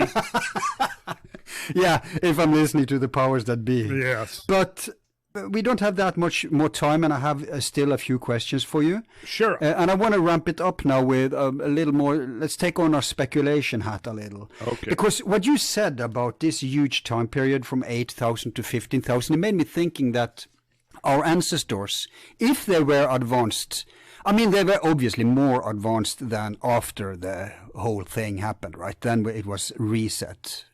But they must have known about all this stuff. At least they must have known. Of course, they knew about cycles. We know they studied the sun. We talked about this before we started, that most of the ancient technologies is a remnant. surviving, and that means that it kind of explains how they could make colonies, like for example Egypt, because if it was like this sudden wave coming, nobody knew about it, there wouldn't be any time to locate safe spaces and set up advanced systems there. But if they knew about all this, and they probably knew more than we do today, because they weren't that arrogant as we are, they were much more respectful and in flow with nature. Right. So that kind of made me realize that, okay, that's how they could set up these colonies. But there is this, it's a YouTube show actually, but the guy is brilliant. He has to forgive me because I forgot both the name of his show and the name of the dude. But where I'm getting at is that I think he broke this story, and that's that. Mm-hmm. And everybody listening now, you should go and check his 3 different programs about this. The latest one he had, I think, this year, and that was amazing because here he added new releases from CIA of all things. Wouldn't think they were interested in these things, but he has located, there's always been this, where is Atlantis, right? And I tend to favor that it was between Europe and Africa on the one hand and America on the other. And Atlantis wasn't just one single place, it was a civilization, but it seems that the crux of Atlantis was in the Eye of Sahara. So have you heard about the Richat Structure in Mauritania? Oh, yes. In fact, I did in my podcast, Cosmographia, I devoted 10 hours or more to dissecting Plato's Atlantis account. And I had concluded with a whole episode devoted just to the Richat Structure and discussion of whether or not it fit the profile for being Atlantis. I concluded that it was not what Plato's talking about, with some qualification. That being that when we go back again into the Ice Age, now again, remember that important number, meltwater pulse 1b, 11,600 years ago, correlates directly with the subsidence of Atlantis, which, to me, all of the clues that Plato leaves places it in the mid-Atlantic.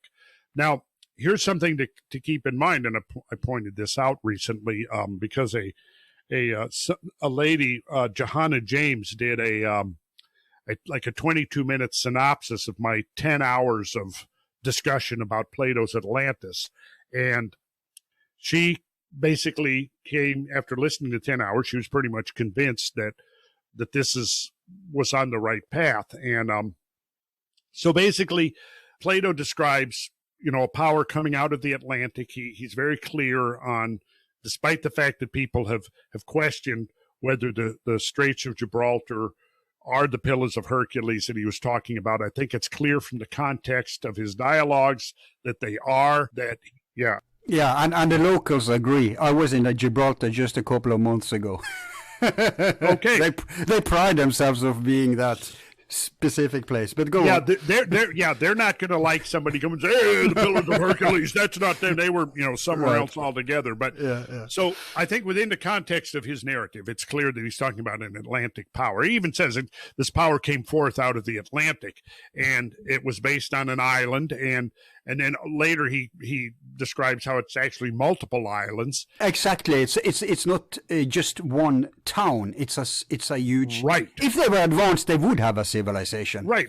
He is describing a maritime empire. Right. Is exactly. what he's describing. Exactly. And that had the ability to sail the seas and navigational skills, which is a far cry from anti-gravity flying saucers and stuff like you were referring to, because Plato never says that. He described... No, it would be a stone-based technology and sound-based, it seems, from the evidence and from the ancient sources, right? Yes, and that's a whole other interesting subject that we can get into on another discussion about what technological forms an advanced civilization may have taken. And it, of course, doesn't necessarily have to look anything like our modern civilization.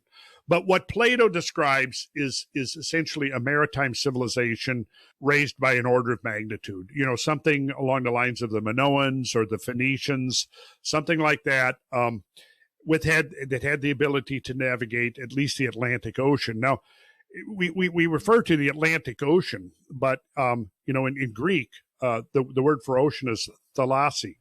And if you go back and you read the original Greek Atlantic Ocean, Atlantic, the name of our ocean was spelled Alpha Tau Lambda Alpha Nu Tau Iota Sigma. In the Greek, the sigma was a sibilant. That means it's a fricative. In other words, it's formed with the tongue at the front of the mouth, behind the teeth, as opposed to a plotive, which is formed with the back of the tongue. So the difference is, for example, you know that at least in English, the letter C has two sounds, right? Just so as a fricative, it's an S sound. As a plotive, it's a K sound. So when you say car, covenant, character, that's a plotive. When you talk about city, censor, whatever, where it's a soft C, okay? Got that? Okay, in the original Greek, the final sigma was a sibilant. So in other words, it was a soft S sound, not a hard C sound. So in the original Greek, the Atlantic Ocean was the Atlantis Ocean. I mean, that would have been the literal pronunciation and translation, the Atlantis Ocean. So it's almost like, well, right there, it's in your face. Yes, and we know, of course, our source is probably a remnant and there's a huge ridge, but we have to take into account something that rarely is taken into account, it seems to me, and that's that they just assume that how the surface of the Earth looked then is the same as now, which is completely bull, because you just told us earlier today that 30% ice was in contrast to 10 and now, which means that, in fact, I think that if our civilization today ever gets serious about finding this out, what we have to apply is underwater archaeology, like, of course, Hancock has done. Because we know, look, Doggerland, Tula, Sudarland, Friesland. We know there have been places where people have lived, which earlier, and presumably before the fall of the last ice age, was inhabitable. And we also know that Sahara was green and lush. And although I do tend to agree that it's from Atlantis, this guy that I mentioned, I'm giving him a second shout out. Go check his 3 videos on the matter, folks.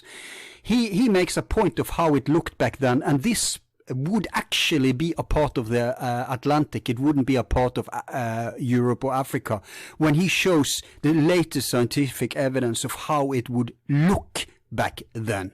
And that coincides with some releases from CIA. I know it sounds far-fetched, outlandish, but CIA has, you know, the Freedom of Information Act. They've released some stuff about this. Why would they be I mean, I know why they would be interested, but, you know, normal person would ask, why on earth would they be interested in this? So I just find that very interesting, and I think there is a reconciliation possibility between the Richat structure and the classical Atlantic Ocean thing. Okay. Of course, I'm not married to either because I don't know, but I'm keeping my mind open on that for the record. Well, what I can recommend, Al, is when you find the time, listen to the 10 hours that I devoted. Indeed, I will. By the way, did you do this independent of this guy, or did that news hit you and therefore you took it up? I did that independent, although I think by that time I had maybe heard of the Richat Structure. But, I mean, I actually heard of the Richat Structure decades ago when I was early days of researching impact craters, and the first NASA photographs came where the speculation was that it was a great multi-ringed impact structure, and then was later shown not to be an impact structure because it had zero evidence of the typical impact proxies that should be associated. It's true, but what it now seems to be is that, but he explains it. You should actually see those videos because you're qualified to, you know, see the level of... Well, I have watched one of them. I have watched one of that. Was Jimmy at Bright Insight. Bright Insight. Thank you. Yes. Yes. And again, I devoted episode 9. I'm up to I don't even know, 75 episodes now, but I launched the Cosmographia podcast with this in-depth examination of the Atlantean ideas, and that's where I went in and I dissected Plato. And a lot of people were going, what about the Richat structure? What about the Richat structure? Right. Yeah, it was in vogue then. Yeah. So I devoted almost the whole episode number 9 to a discussion of the Richat structure and how it may align or not align with Plato's details, because Plato is basically our sole source for the Atlantis story. There are other references to it, Diodorus, perhaps Proclus, which provide some tantalizing details that are a little bit different from Plato, which suggests to me that there was other sources. Now, the thing that but wait a minute. There's sources in India and South America too. Right. Yeah. That's exactly what I'm referring to. That's exactly what I'm referring to. Yes, there are other sources, but even within the Greek tradition, there are, absolutely the Vedas, absolutely the Central American traditions about Atlan and descended from immigrants from the East. I mean, come on, but within Greece itself, within the Greek tradition, there are tantalizing clues that Plato wasn't the only Greek that, so in other words, he didn't just make it up. That's right. Now, he may have grafted some of his moral and ethical teachings and some of his political conceptions onto it. But the idea is that it existed independent of Plato. The fact that as I just pointed out, that somebody in Greek times referred to the Atlantic Ocean as the Atlantis Ocean, to me is very suggestive that there was an independent tradition of the Atlantis and its association with the Atlantic Ocean. Now, if we're going to be... But wait a minute. How would you explain if we go with the hypothesis that it was that the ridge, I'm assuming the Atlantic Ridge, would be a remnant of land that we lived on. How does this fit with what we know about ocean levels and how the land masses looked, etc.? Is it? Can you make a scientific case for such a hypothesis? Well, that's why I devoted 10 hours to going into great detail to make the scientific case. And I'm assuming the conclusion is yes, you can make a scientific case for it. Yes, you can make a scientific case for it. And the idea of the Richat, now see, Plato describes an imperialist civilization and that had colonies. All right. So why not have a colony in North Africa? Certainly that's plausible. Could they have been at the Richat structure? Yes, why not? That's not such a huge stretch of the imagination to think that. Is the Richat structure multi-ringed like Plato describes? Yes, it is. But I also go into detail, and I have, I do, part of my profession is I do three-dimensional architectural computer modeling. So I did a computer model, 3D computer model of Plato's city of Atlantis, the multi-ringed city, to scale using his description in stadia, which is a well-established meteorological unit from those days. And so I recreated a model. And in my episode number 9 on the Richat structure, I actually juxtapose the scale model of Plato's city of it, multi-ringed city, onto the Richat structure at the same scale. So you can actually see that. You'll see that. Yeah, well, was it a huge discrepancy, or did it somehow fit? It was a huge discrepancy. Which way? Well, the multi-ringed city is much smaller. Oh, I see. And the Richat structure is about 10 times greater in diameter than Plato's multi-ringed city. Now, multi-rings, in nature, where do you find multi-rings? You find them in these upheaval domes like Richat structure and in multi-ringed impact structures. Could one of those kinds of natural phenomena, multi-ringed structures in nature, provided the inspiration for someone to build a multi-ringed structure? Sure, why not? And we do find structures all over the planet, from Stonehenge to Avebury to, here in North America, up in the Ohio River Valley, we have multiple remnants of huge multi-ringed structures. In fact, there was one, in my presentation on Atlantis, I show a correlation between a multi-ringed structure in Ohio, which fits very, very close to Plato's Atlantis description. Now, I'm not saying, this is Atlantis. What I'm saying, though, is that it seems like our ancestors all over the world were very intrigued by the idea of ringed circular structures, and even more so by multi-ringed structures. So like Stonehenge, for example, laid out on a multi-ringed circular template, And I think the structure in Turkey too. Yeah. What's it called? Göbekli Tepe? Yeah. So I think Jimmy has done something really cool. I mean, he's called attention to a natural phenomena.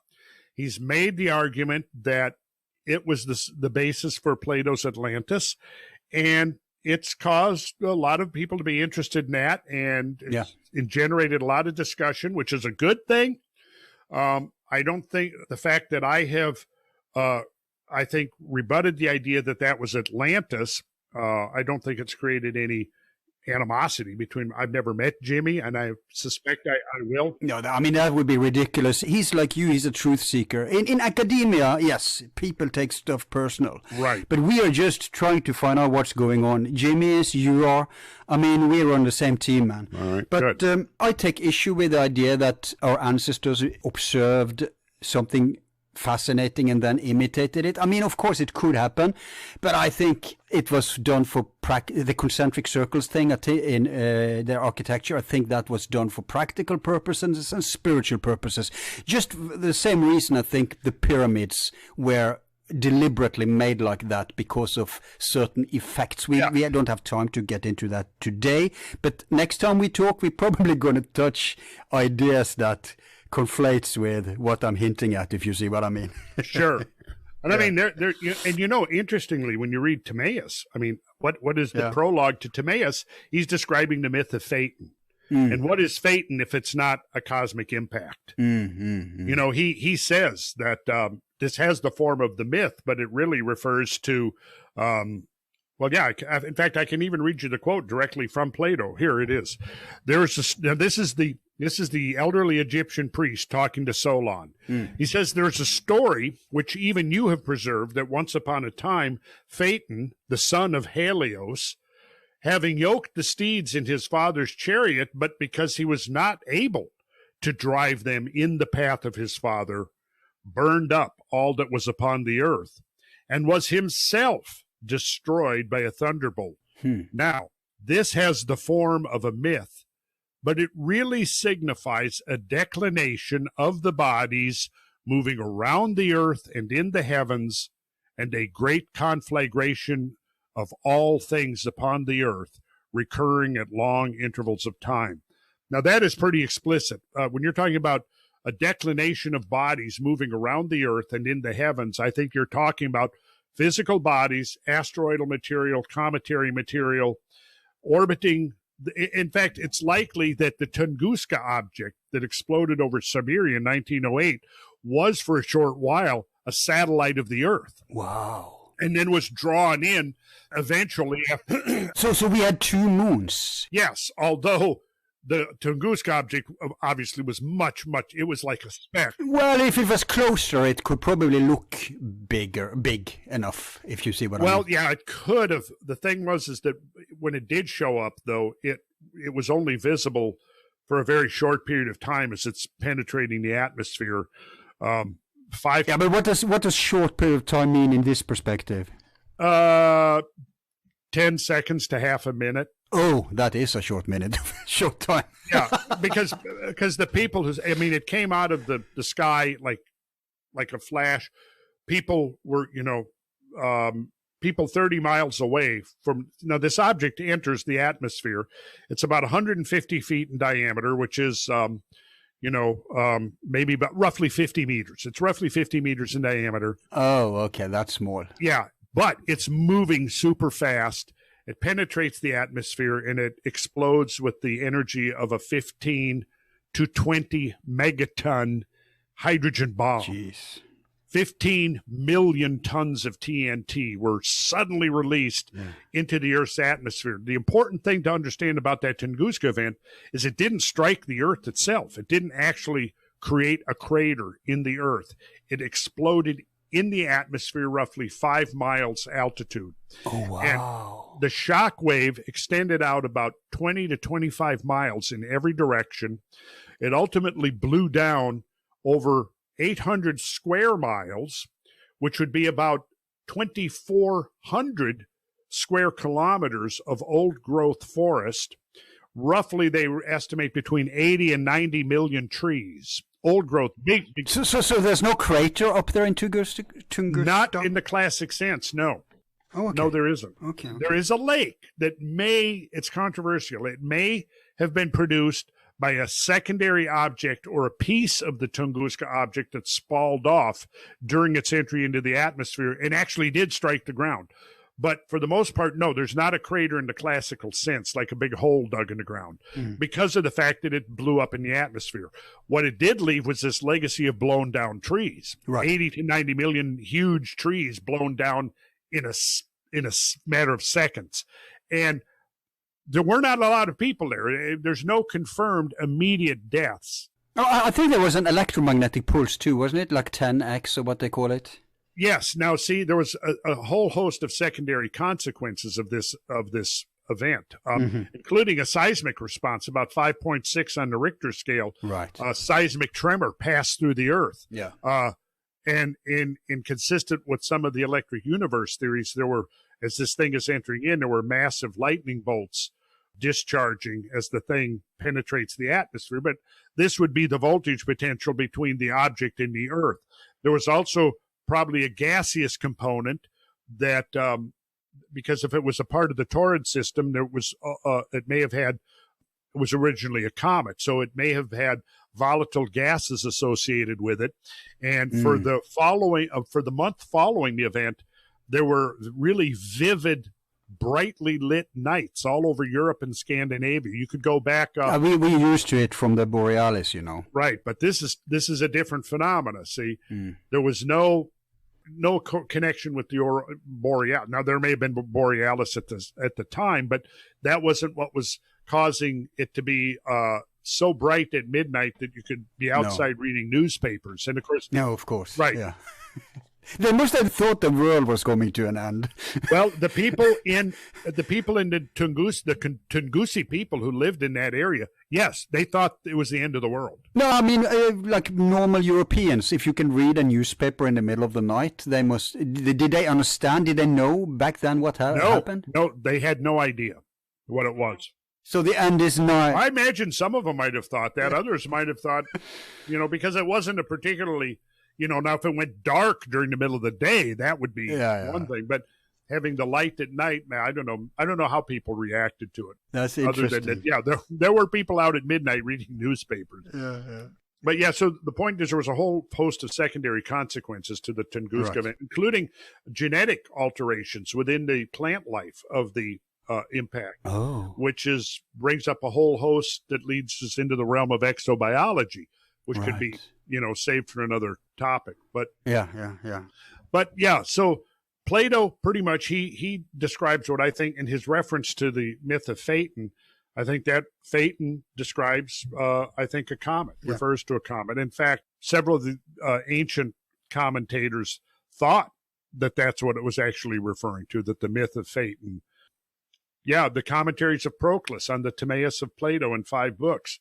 I'm referring to the translation by Thomas Taylor, and he says here, the fable respecting Phaeton, however, requires a manifold discussion. And then he goes on, I'm not going to read the whole quote, but I'm just going to end up with, and it will be among the number of things which may be easily accomplished if it is supposed that this Phaeton was a comet, which, being dissolved, produced an intolerable dryness from vehement heat.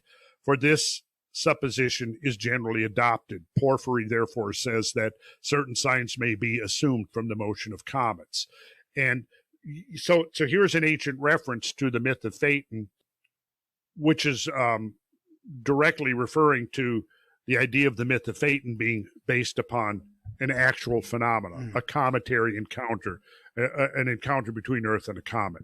And it very well may have been part of the Taurid system at the time this happened. Yeah, we're pressed for time.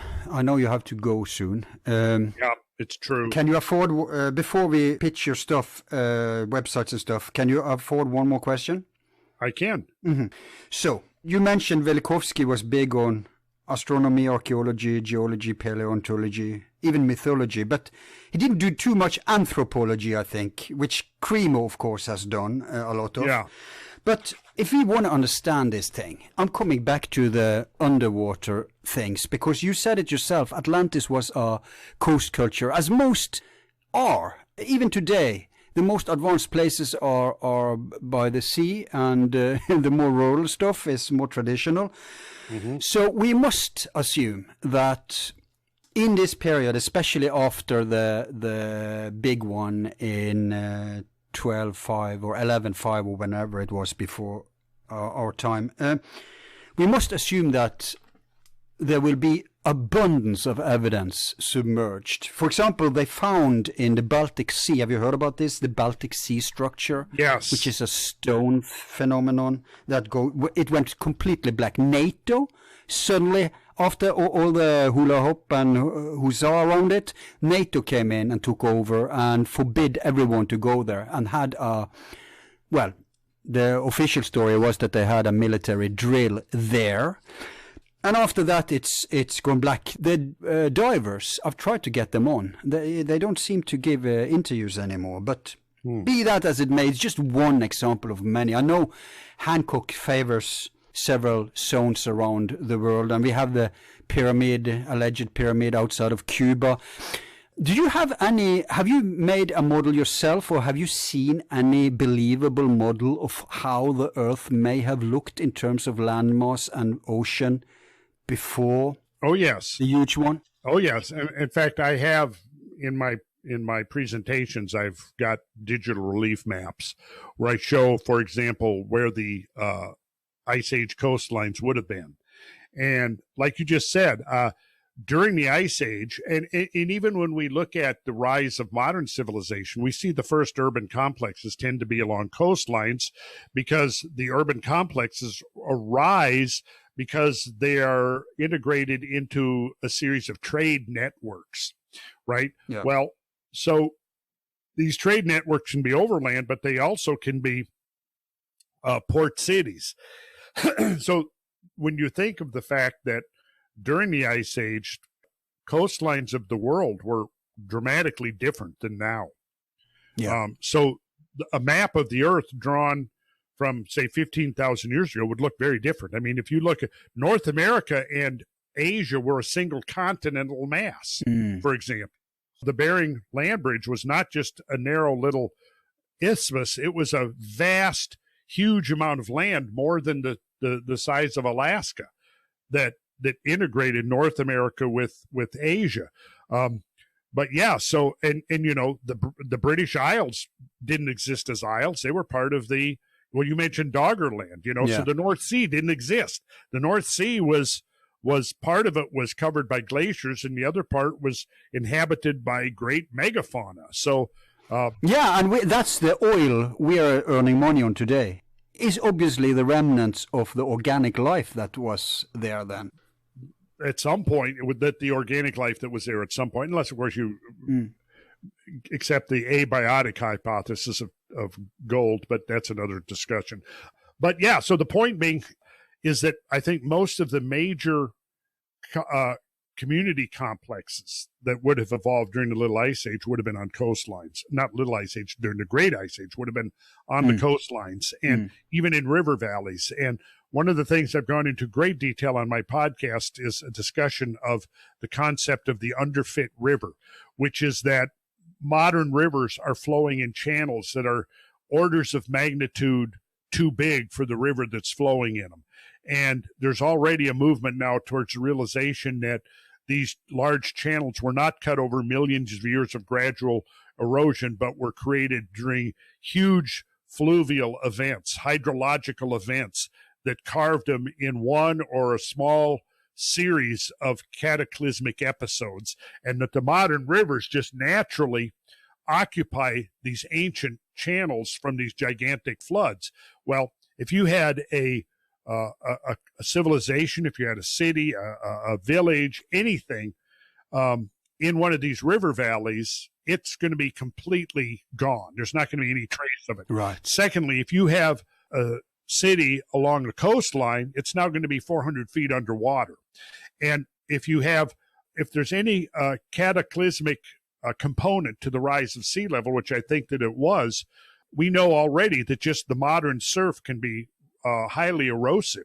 But if you throw... But hang on. If it was 30% ice and it's 10 now, obviously that must have contributed to the water rise. That's totally what contributed to the water rise. Yes. Yeah. Well, there are also, I don't know if you're aware of it, but there's also theories about water coming from outer space. Yeah, but I know it sounds weird, but there is a scientific case for that. Well, I would have to see that because from what I've seen, that's not necessary. I mean, when you transfer 6 million cubic miles which would be roughly 20 million cubic kilometers of ice, when you melt that and transfer back that into the oceans, that accounts for, in other words, the volume of ice on land is commensurate with the volume of ocean water removed necessary to drop sea levels by 400 feet. Right. We know 400 feet because the Ice Age shorelines, remnants of them are still there, 400 feet below. Right. Okay, so, but I think you're right on with the idea that the future of archaeology, I really think, is going to be marine archaeology. Yeah. Problem is, when that sea level rose, it wasn't necessarily a smooth, gentle process. There would have been episodes where it would have been a highly energetic phenomena that could have tended to mostly erase the remnants of all but major infrastructure that might have been built on that coastline. Yeah. But we shall see. I mean, we haven't really explored more than 1% of the ocean's floor in detail. So I think a lot remains to be discovered. I've made the point that there's scientific evidence that the rapid increase in weight dumped into the North Atlantic with the rapid melting of the ice sheets caused a substantial subsidence along the mid-Atlantic ridge. I make the argument that if there was an Atlantean civilization, that it would have been located on the now sunken Azores Plateau. Right. And the Azores Islands are the mountaintops that is the mountain range that is part of this plateau. Yeah. And I spent 10 hours, literally 10 hours, dissecting Plato's account and looking at the scientific evidence that such a subsidence did actually take place along the mid-Atlantic ridge. Yeah, and people run over and listen to it. We're going to, in a minute now, tell you where to find it. But just a very last comment to this discussion here now. Okay. What about the pole shift? Because many people make a lot out of that. Do you believe, first of all, if that has happened?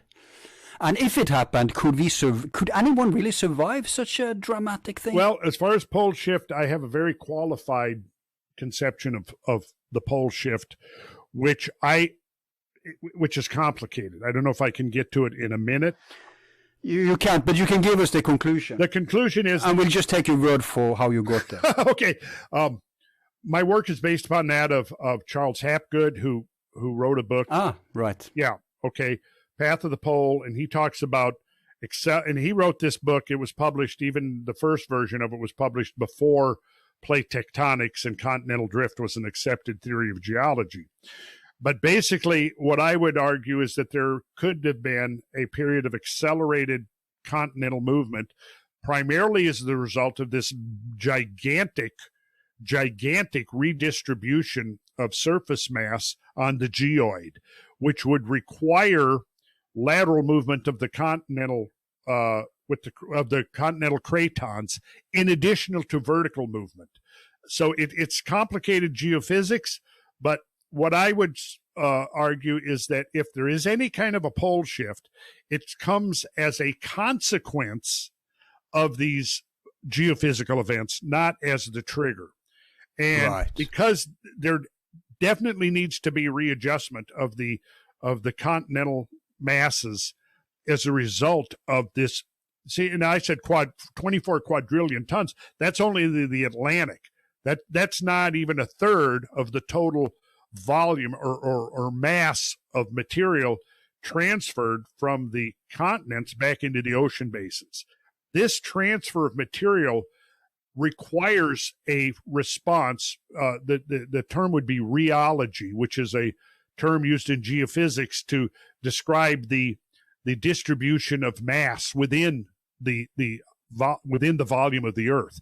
This massive transfer of weight and mass would require a rheological response within the geoid, including accelerated crustal movement. Okay, so that is where I would kind of converge with some of Hapgood's thinking. So you're basically saying the land masses change. It's not the it's not the Earth that spins. Correct. Up. My problem with that is that the inertial mass of the Earth's rotation on its axis is so inconceivably great that even, I mean, the mathematics of this has been worked out decades ago. Even a major hypervelocity impact of an object 200 or 300, 400 miles in diameter is not going to knock the Earth off its axis. Wobble? Yes. Will there be a response, a wobble? Yes. Would there be a pole shift? No. But could there be accelerated plate tectonics and continental movement? And I think the answer is very plausible that it could. But is this just for the lack of finding any causation that can manage to do this with the Earth? Is that the problem? I would say so, yes. And the problem also is, you know, there's in the Velikovskian model, it was the entire mass of the Earth, and in the Hapgood model, it was only the crust of the Earth that moved. Yeah, but there is this. I don't know if you're familiar with the work of Dr. Jocelyn Goodwin. Yes, yeah. He made some, actually, although his main subject isn't this, he's made a few books on this, and he made a big point out of in the Golden Age, according to the myths. Then there were permanent winter and permanent summer because the Earth wasn't tilted on its axis. So something, if this is a literalism, if the Earth ever was spinning right, then something obviously has tilted it. And I'm not that arrogant that I'm going to say just because I can't see today any potential. I mean, how old is the universe? I mean, what could have happened far, far back? Yeah, yes. And if Cremo is onto something about human beings being millions of millions, who knows, maybe we've been here forever, then, you know, I'm keeping like a little, I'm not keeping the door open, but I'm keeping a window slightly open for that. What do you say to this? Think about Venus. It's rotating backwards from the Earth. And how do you explain that? And Uranus, isn't that upside down or something? Well, Uranus, the axis is pointing towards the sun. Right. So, I mean, its axis is basically perpendicular to its orbital plane. Right. Earth's is tilted 23.5 degrees to its orbital plane. Now, was that the original tilt of the Earth's axis? I don't know, and I would guess maybe not.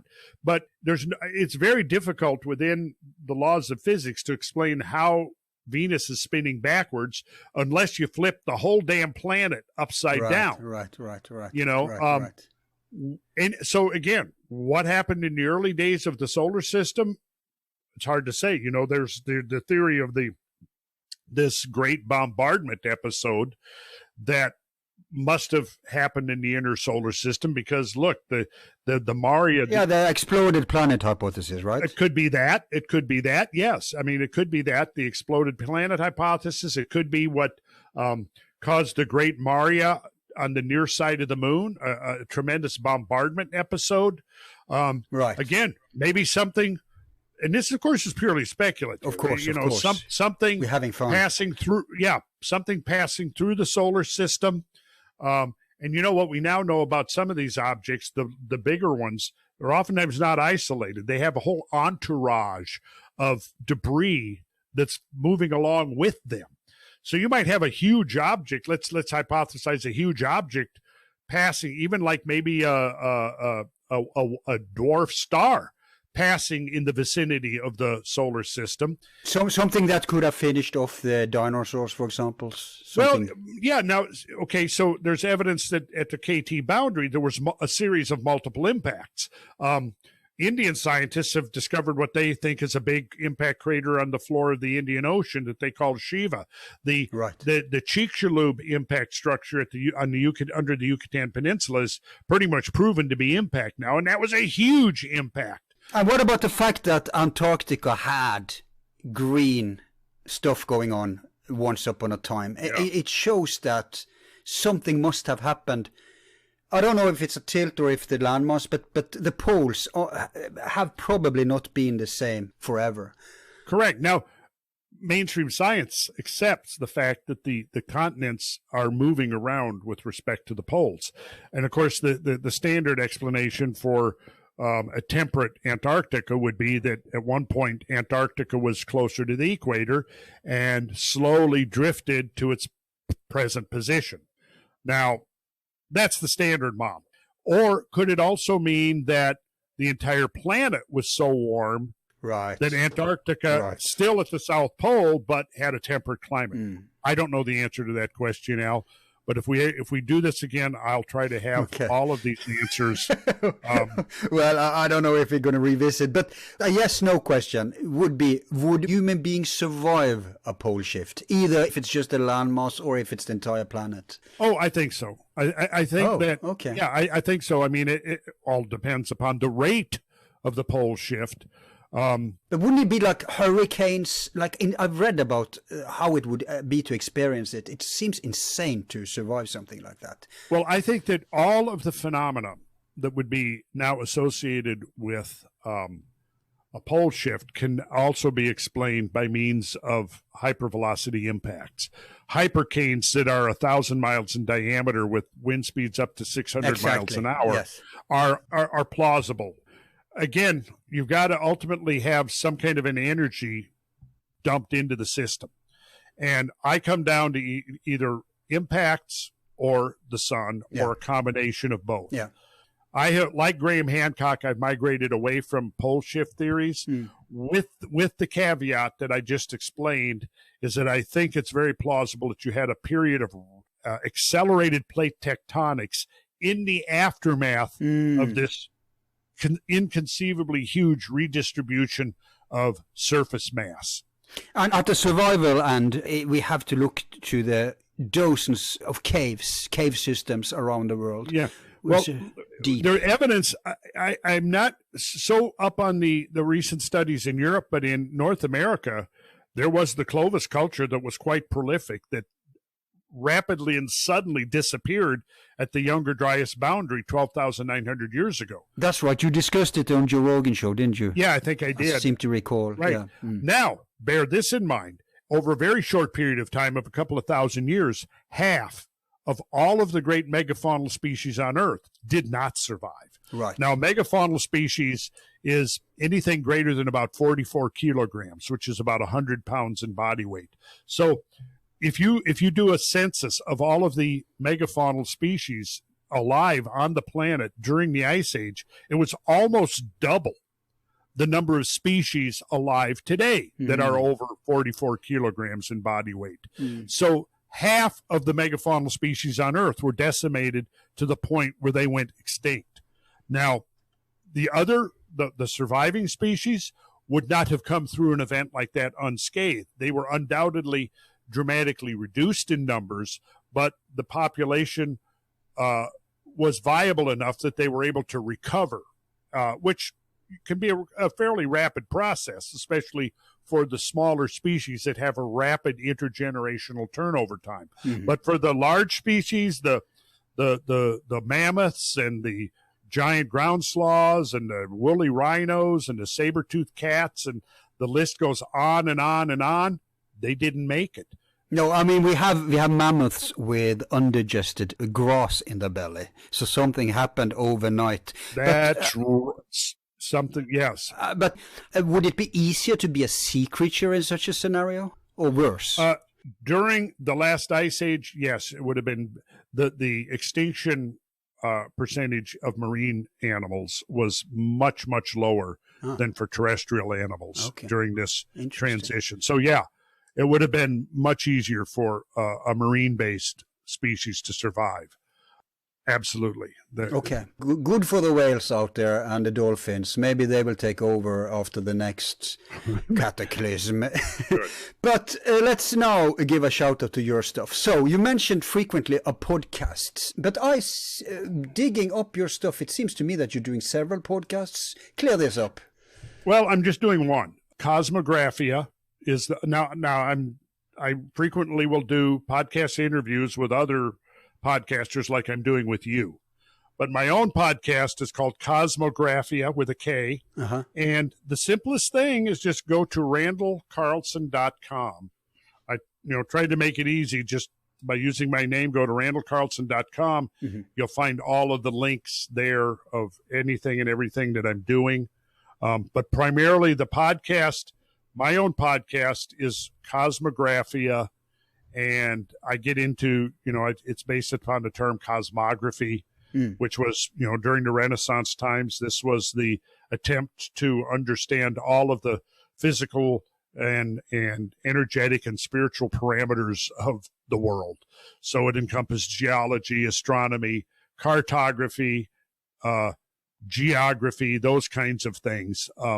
So those are kind of where we focus. But I also, I get very, like, I've been saying, I did 10 hours just on dissecting Plato's Atlantis. I did even more than that, looking at the Younger Dryas and working through the research on the Younger Dryas. My point there is that, the podcast that I'm doing, it's not really intended for the short attention span crowd. No, it's perfect for my audience because like this show today with you is is on the shorter side of what we do. We do in-depth long form, usually conversational, so they will love this stuff, man. Well, I'm glad. Can you find it everywhere at any podcast platform, or are you limited to certain? There's a lot of it's on YouTube, but we're transferring it from YouTube over to a new internet platform that I'm a part of called HowTube. Oh, wow. Which is going to be much more free speech oriented. It will be curated. It's in the process right now of being launched. And Mike Robertson. Oh my God, I have to emigrate there too. I didn't know you were involved in this. This is a whole show in itself. This is great, man. Yeah. So it's called the HowTube Project, and people can go to howtube.com and they'll find all about it. I'm the flagship content creator, and we're recruiting some of the cream of content creators around the planet that are doing stuff of relevance and great interest, just like we're doing here. The goal is initially 12 content creators, and then within like a year or two to try to have 100 flagship content creators under the HowTube umbrella. Okay, so it's not going to be open for all. It's going to be like a quality secured thing. Yes, I see. Yes, I see. It's going to be curated. Well, then I'm going to apply. I think you should, and I can definitely put you in touch with the people you want to talk to. But just start by going to howtube.com. Yeah, and my podcasts are being hosted there at present. So. Okay, so it's YouTube and there. Okay, so I thought first it was like in the traditional podcast platforms like iTunes, Spotify, all that stuff. We are in the process. Well, we have a social media manager that's putting stuff out there. But what you're going to be finding, we're in the process right now of offloading from YouTube onto HowTube. Okay. And in the near future, what you'll find on YouTube is basically trailers. Right. And that with links over to the new platform. Can they listen directly from your website too? Or? Yes. Just go to randallcarlson.com. Okay. And you'll find it. It's all right there pretty much. Very, very clear. Shouldn't be any problem. Yeah, you may want to tip off, they probably know it already, but your website developers to look into library, because they have a system where they clone everything on your channel on YouTube. You don't have to do anything. And then, bam, it's up on Odyssey. Okay. which is probably going to be the new YouTube, unless the American government manages to take them down, because the American government is in the process of court cases against them, because they're terrified, because they see that this is the one that can replace YouTube. But library is the system Odyssey uses, so everything is just copied, and that will be easy for people who want to go over to HowTube, yes, right? Instead of having to re-upload everything. Right. So that's that. But you also have some kind of school, I guess we can call it? No. Well, let me put it this way. It's in the formative stages. In fact, in an hour and 45 minutes, I'm going to be doing another conference with some folks. I've been developing these ideas for several decades about how you would take this information and organize it in such a way that it could actually become a curriculum where somebody could go, and there would be, it would combine rigorous scientific research with, some of the more speculative kind of stuff that we get into, and looking at, alternate history and all of those kind of things. For years I've taught sacred geometry, and the methodology of the ancient builders and their design parameters and so on. So what I've done is I've come up with a concept for, I'll call it a school in the original sense of a university, which is kind of a play on words of city of the universe. And the idea here is that, we find universally applied in many manifestations the attempt to recreate the heavens on earth through the layout of the temple, of the urban complex, of the sacred enclosure, et cetera, et cetera. So we look at Stonehenge and we find a model of the cosmos. We look at Giza Plateau, a model of the cosmos. We look at the monumental earthwork of Eastern North America and we find representations of the cosmos. I think there's a very practical reason for that. And that would be the subject for another discussion that I would love to get into with you, Al. But the idea is I've used my architectural skills to design the preliminary template for a 21st century version of the ancient universal archetypal temple-based urban complex / school. So it would be in I would think of in the Platonic and Pythagorean lineage for sure. And I've been now starting to put this idea out there, and it's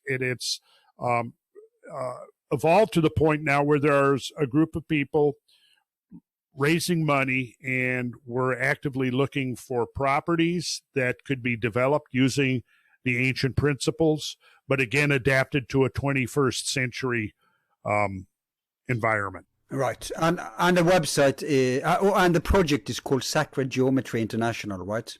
No. Let me say this. Sacred Geometry International was a site that I worked with a web developer 10 to 12 years ago. But it turned out that for many reasons, and I'm going into this somewhat publicly now, the disclosure, but that whole episode completely unraveled because of mismanagement and the hijacking of the website by the webmaster, who turned it into his own soapbox for the promotion of half-baked conspiracy theories like QAnon. Jeez. And the confiscation of the content that I provided. It's totally presenting itself as if it's your page. Ask Randall, everything. It's a fraud. Oh my God, man! Let me state for the record, it's a fraud. He quit. When we entered into that agreement, we agreed on a simple 50-50 split between any revenue generated from the sales of my content. The last revenue that I got was about 3 years ago. So he's been continuing to sell my stuff. He's had 2 legal cease and desist orders to stop selling my stuff, and he continues to do it. He continues to let people believe that when they purchase from that site that I'm receiving remuneration. I am not. So this always happens to good guys. I mean, you're not alone. Look at, for example, Leonard Cohen. It's typical for people who are focused, wrapped up in their work, in their idealism, and then some handler comes in, right? A manager who's going to take them, and then they con you. Yeah. Typical. But it's so tragical, and the word people have to know. I've been thinking all this time, this is your page. I've been reading it, I've been looking at it, so I thought this was it. But good thing you're clearing it. I created the majority of the content on there is mine. Yeah. But I had to walk away because the situation got so toxic, and I understand personal attacks on me, on my colleagues, and the fact that I received no revenue from the site. In the cease and desist orders, we requested access to the sales data of the material I provided. 11 requests have been ignored. He refuses to provide me access to the mailing list, which is the consequence of over 50 podcasts promoting the site. So it's really turned into a toxic, very disappointing situation. But yeah, I want people to know. So he's selling your classes. He's selling your DVDs. Yes. Amazing. Yes. Folks, if you are frequenting that, leave it and that'd be excellent. Go to Randall's new. Do you have a new one up already? Or? It's coming. We've got, there are things in the pipeline right now that, for example, the classes that he's selling is a 10-year-old unfinished beta version of my sacred geometry class. And he's been told in a legal desistant letter to stop selling it. He keeps it up there. People, are still buying it.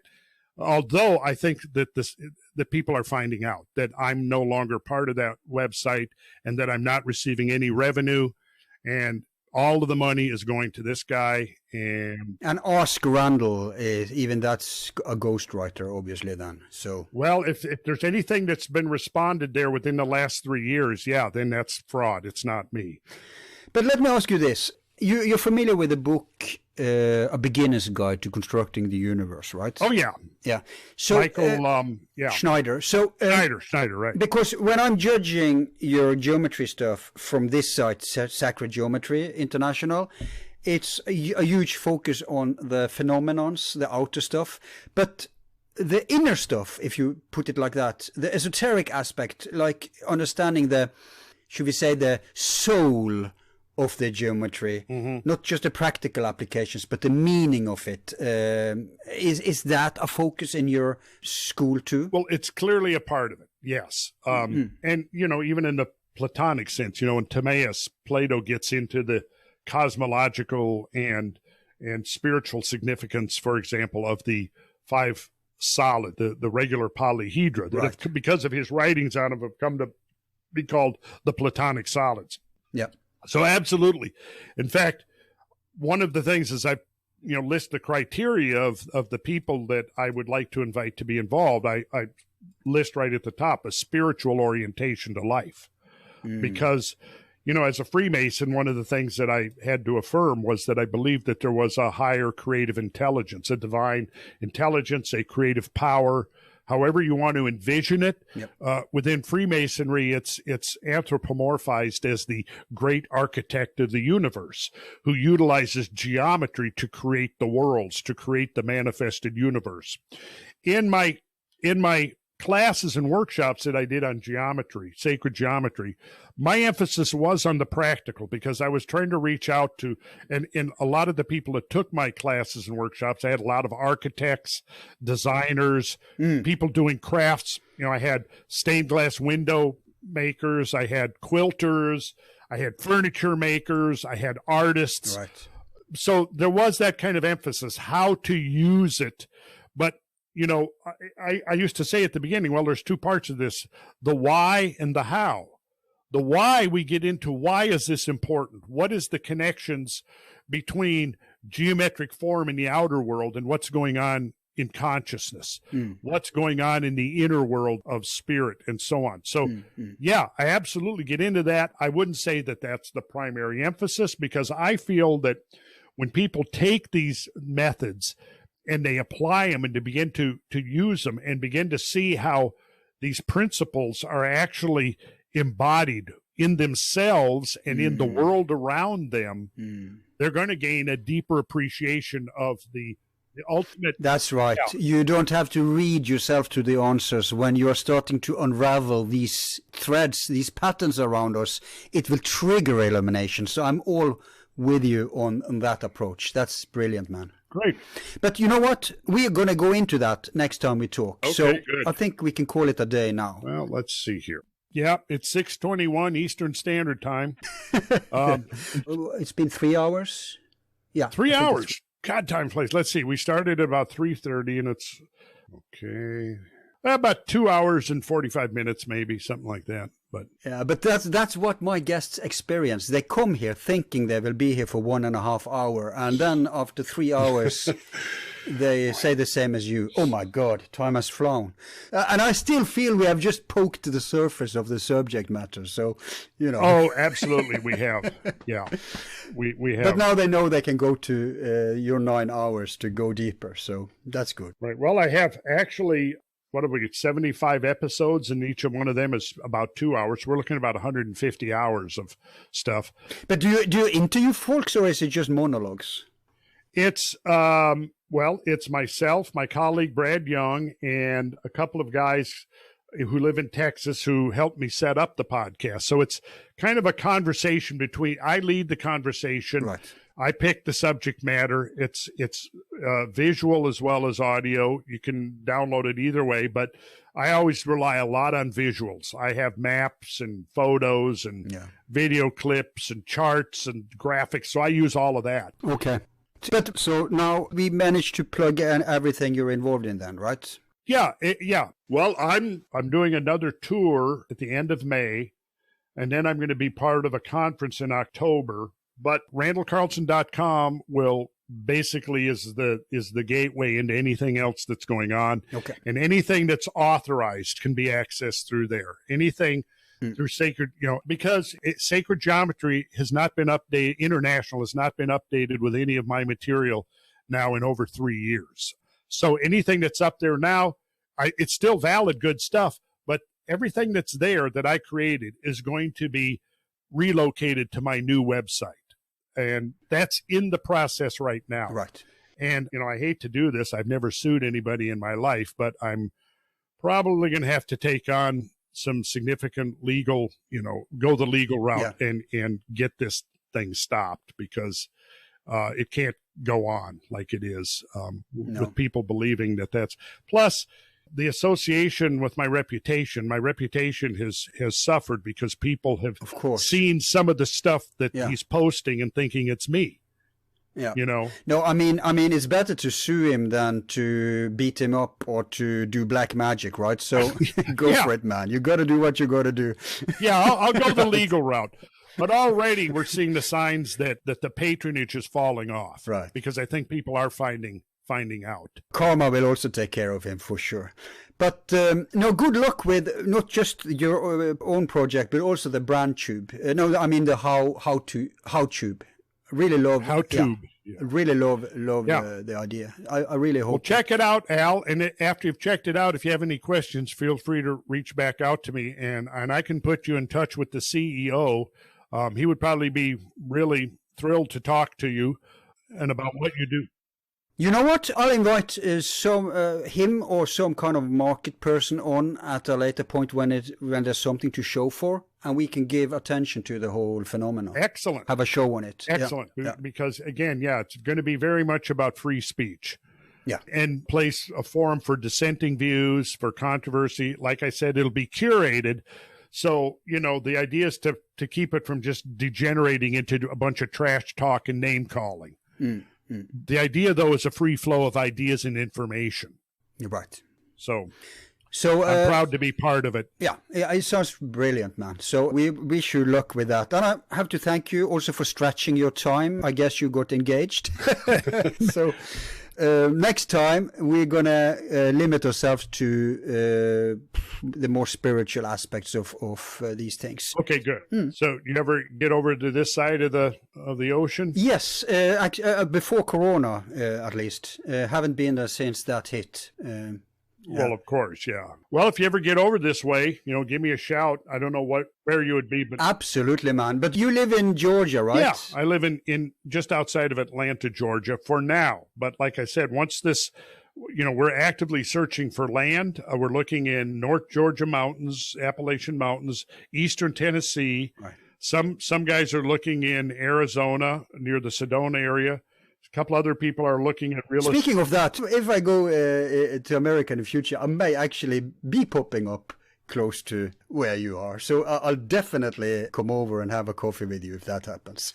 Well, last year, my company built a restaurant, and part of my payment is I'm part owner of the restaurant. Oh, nice. We were a little worried building it during the pandemic Right. that, God, is it going to, but it's turned out to be wildly successful. Yeah, I mean, if you can make a restaurant now after they have killed whole lines of industries. Yes. And the huge multinational corporations are gobbling up everything. So going into the restaurant business now is brilliant because you're going to have where is all the customers going to go, right? So good on you, man. The big problem is the staff, but the owner is the prime owner is a really great guy. He's actually an Irish immigrant, and they have really good. They treat their employees well, and word has gotten around, and so it's actually become. I think once word started getting out, hey, this is a pretty good, fun place to work, and it's got perks. So that kind of has solved the employee problem as far as the staff, except in the kitchen.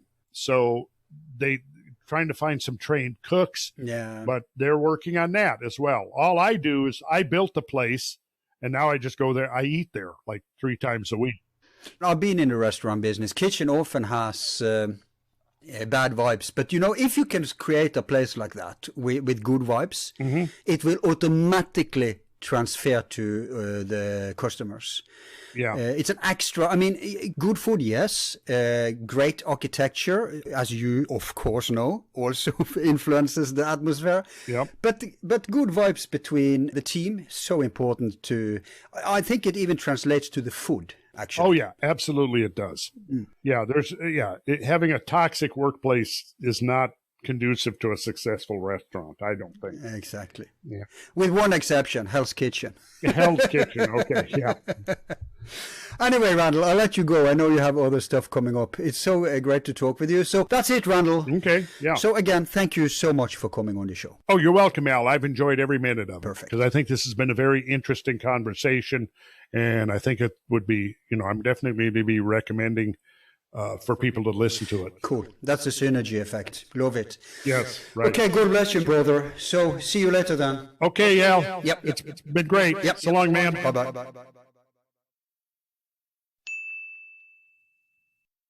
That's it for today. Now, before parting, I'll share with you a little anecdote. But even before that, let me remind you that as of today, when we are not at the How Tube yet, and we're also considering going over to Rumble, as well as Minds, and maybe even BitChute, although I am annoyed with the latter.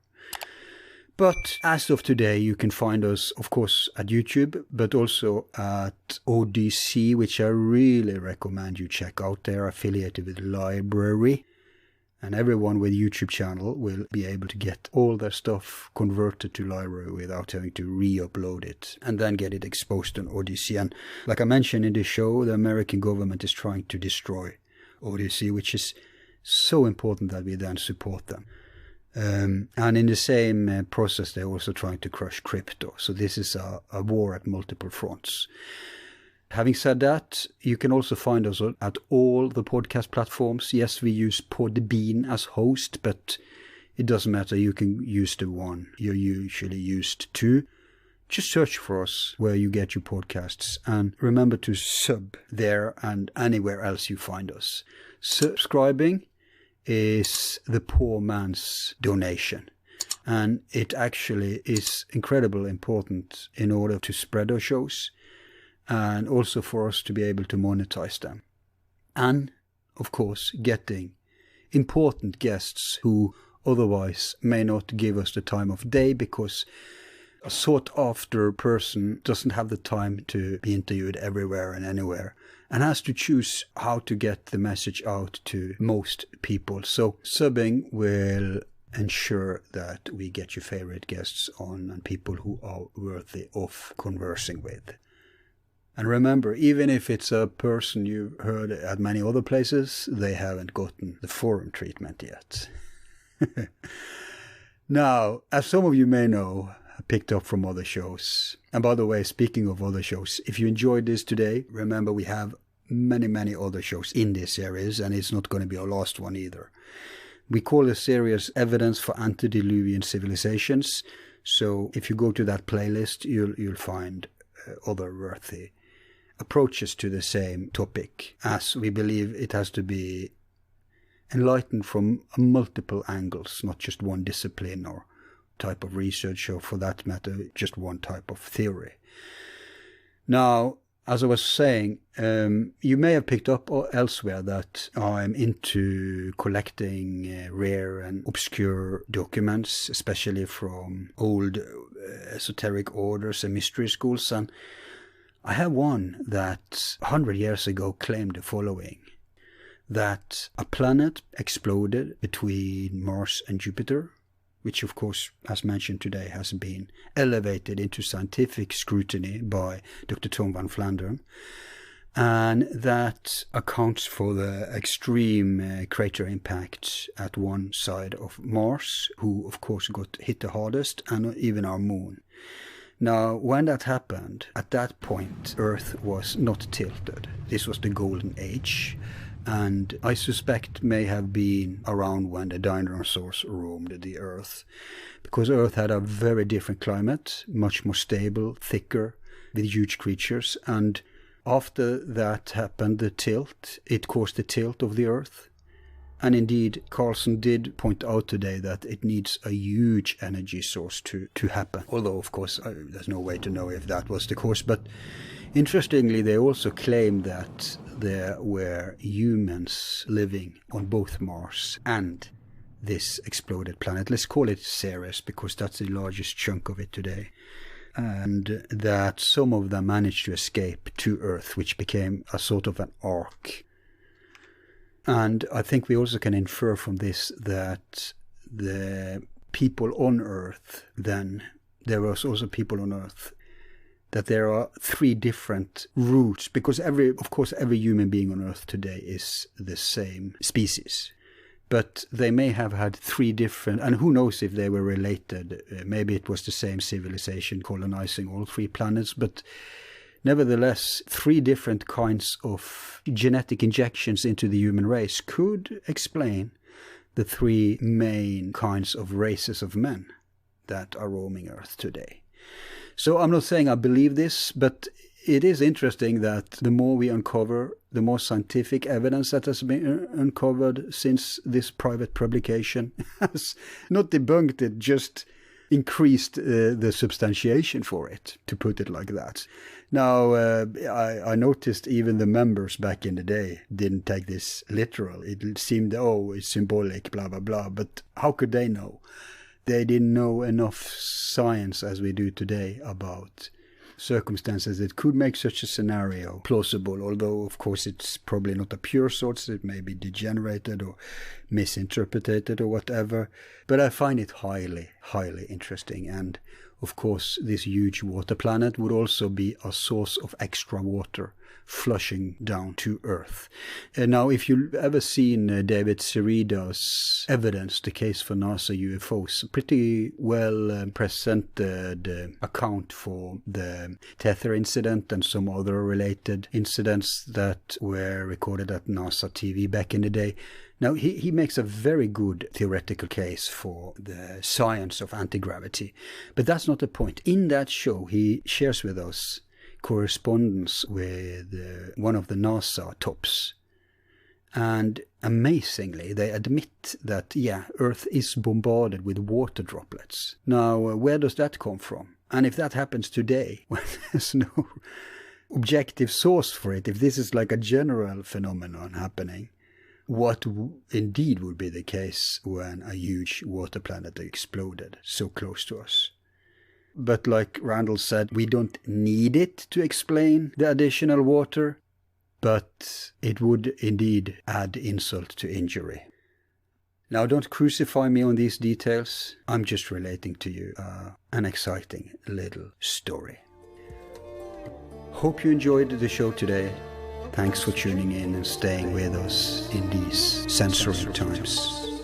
I've been your host, Al. sincerely signing off. Be seeing you.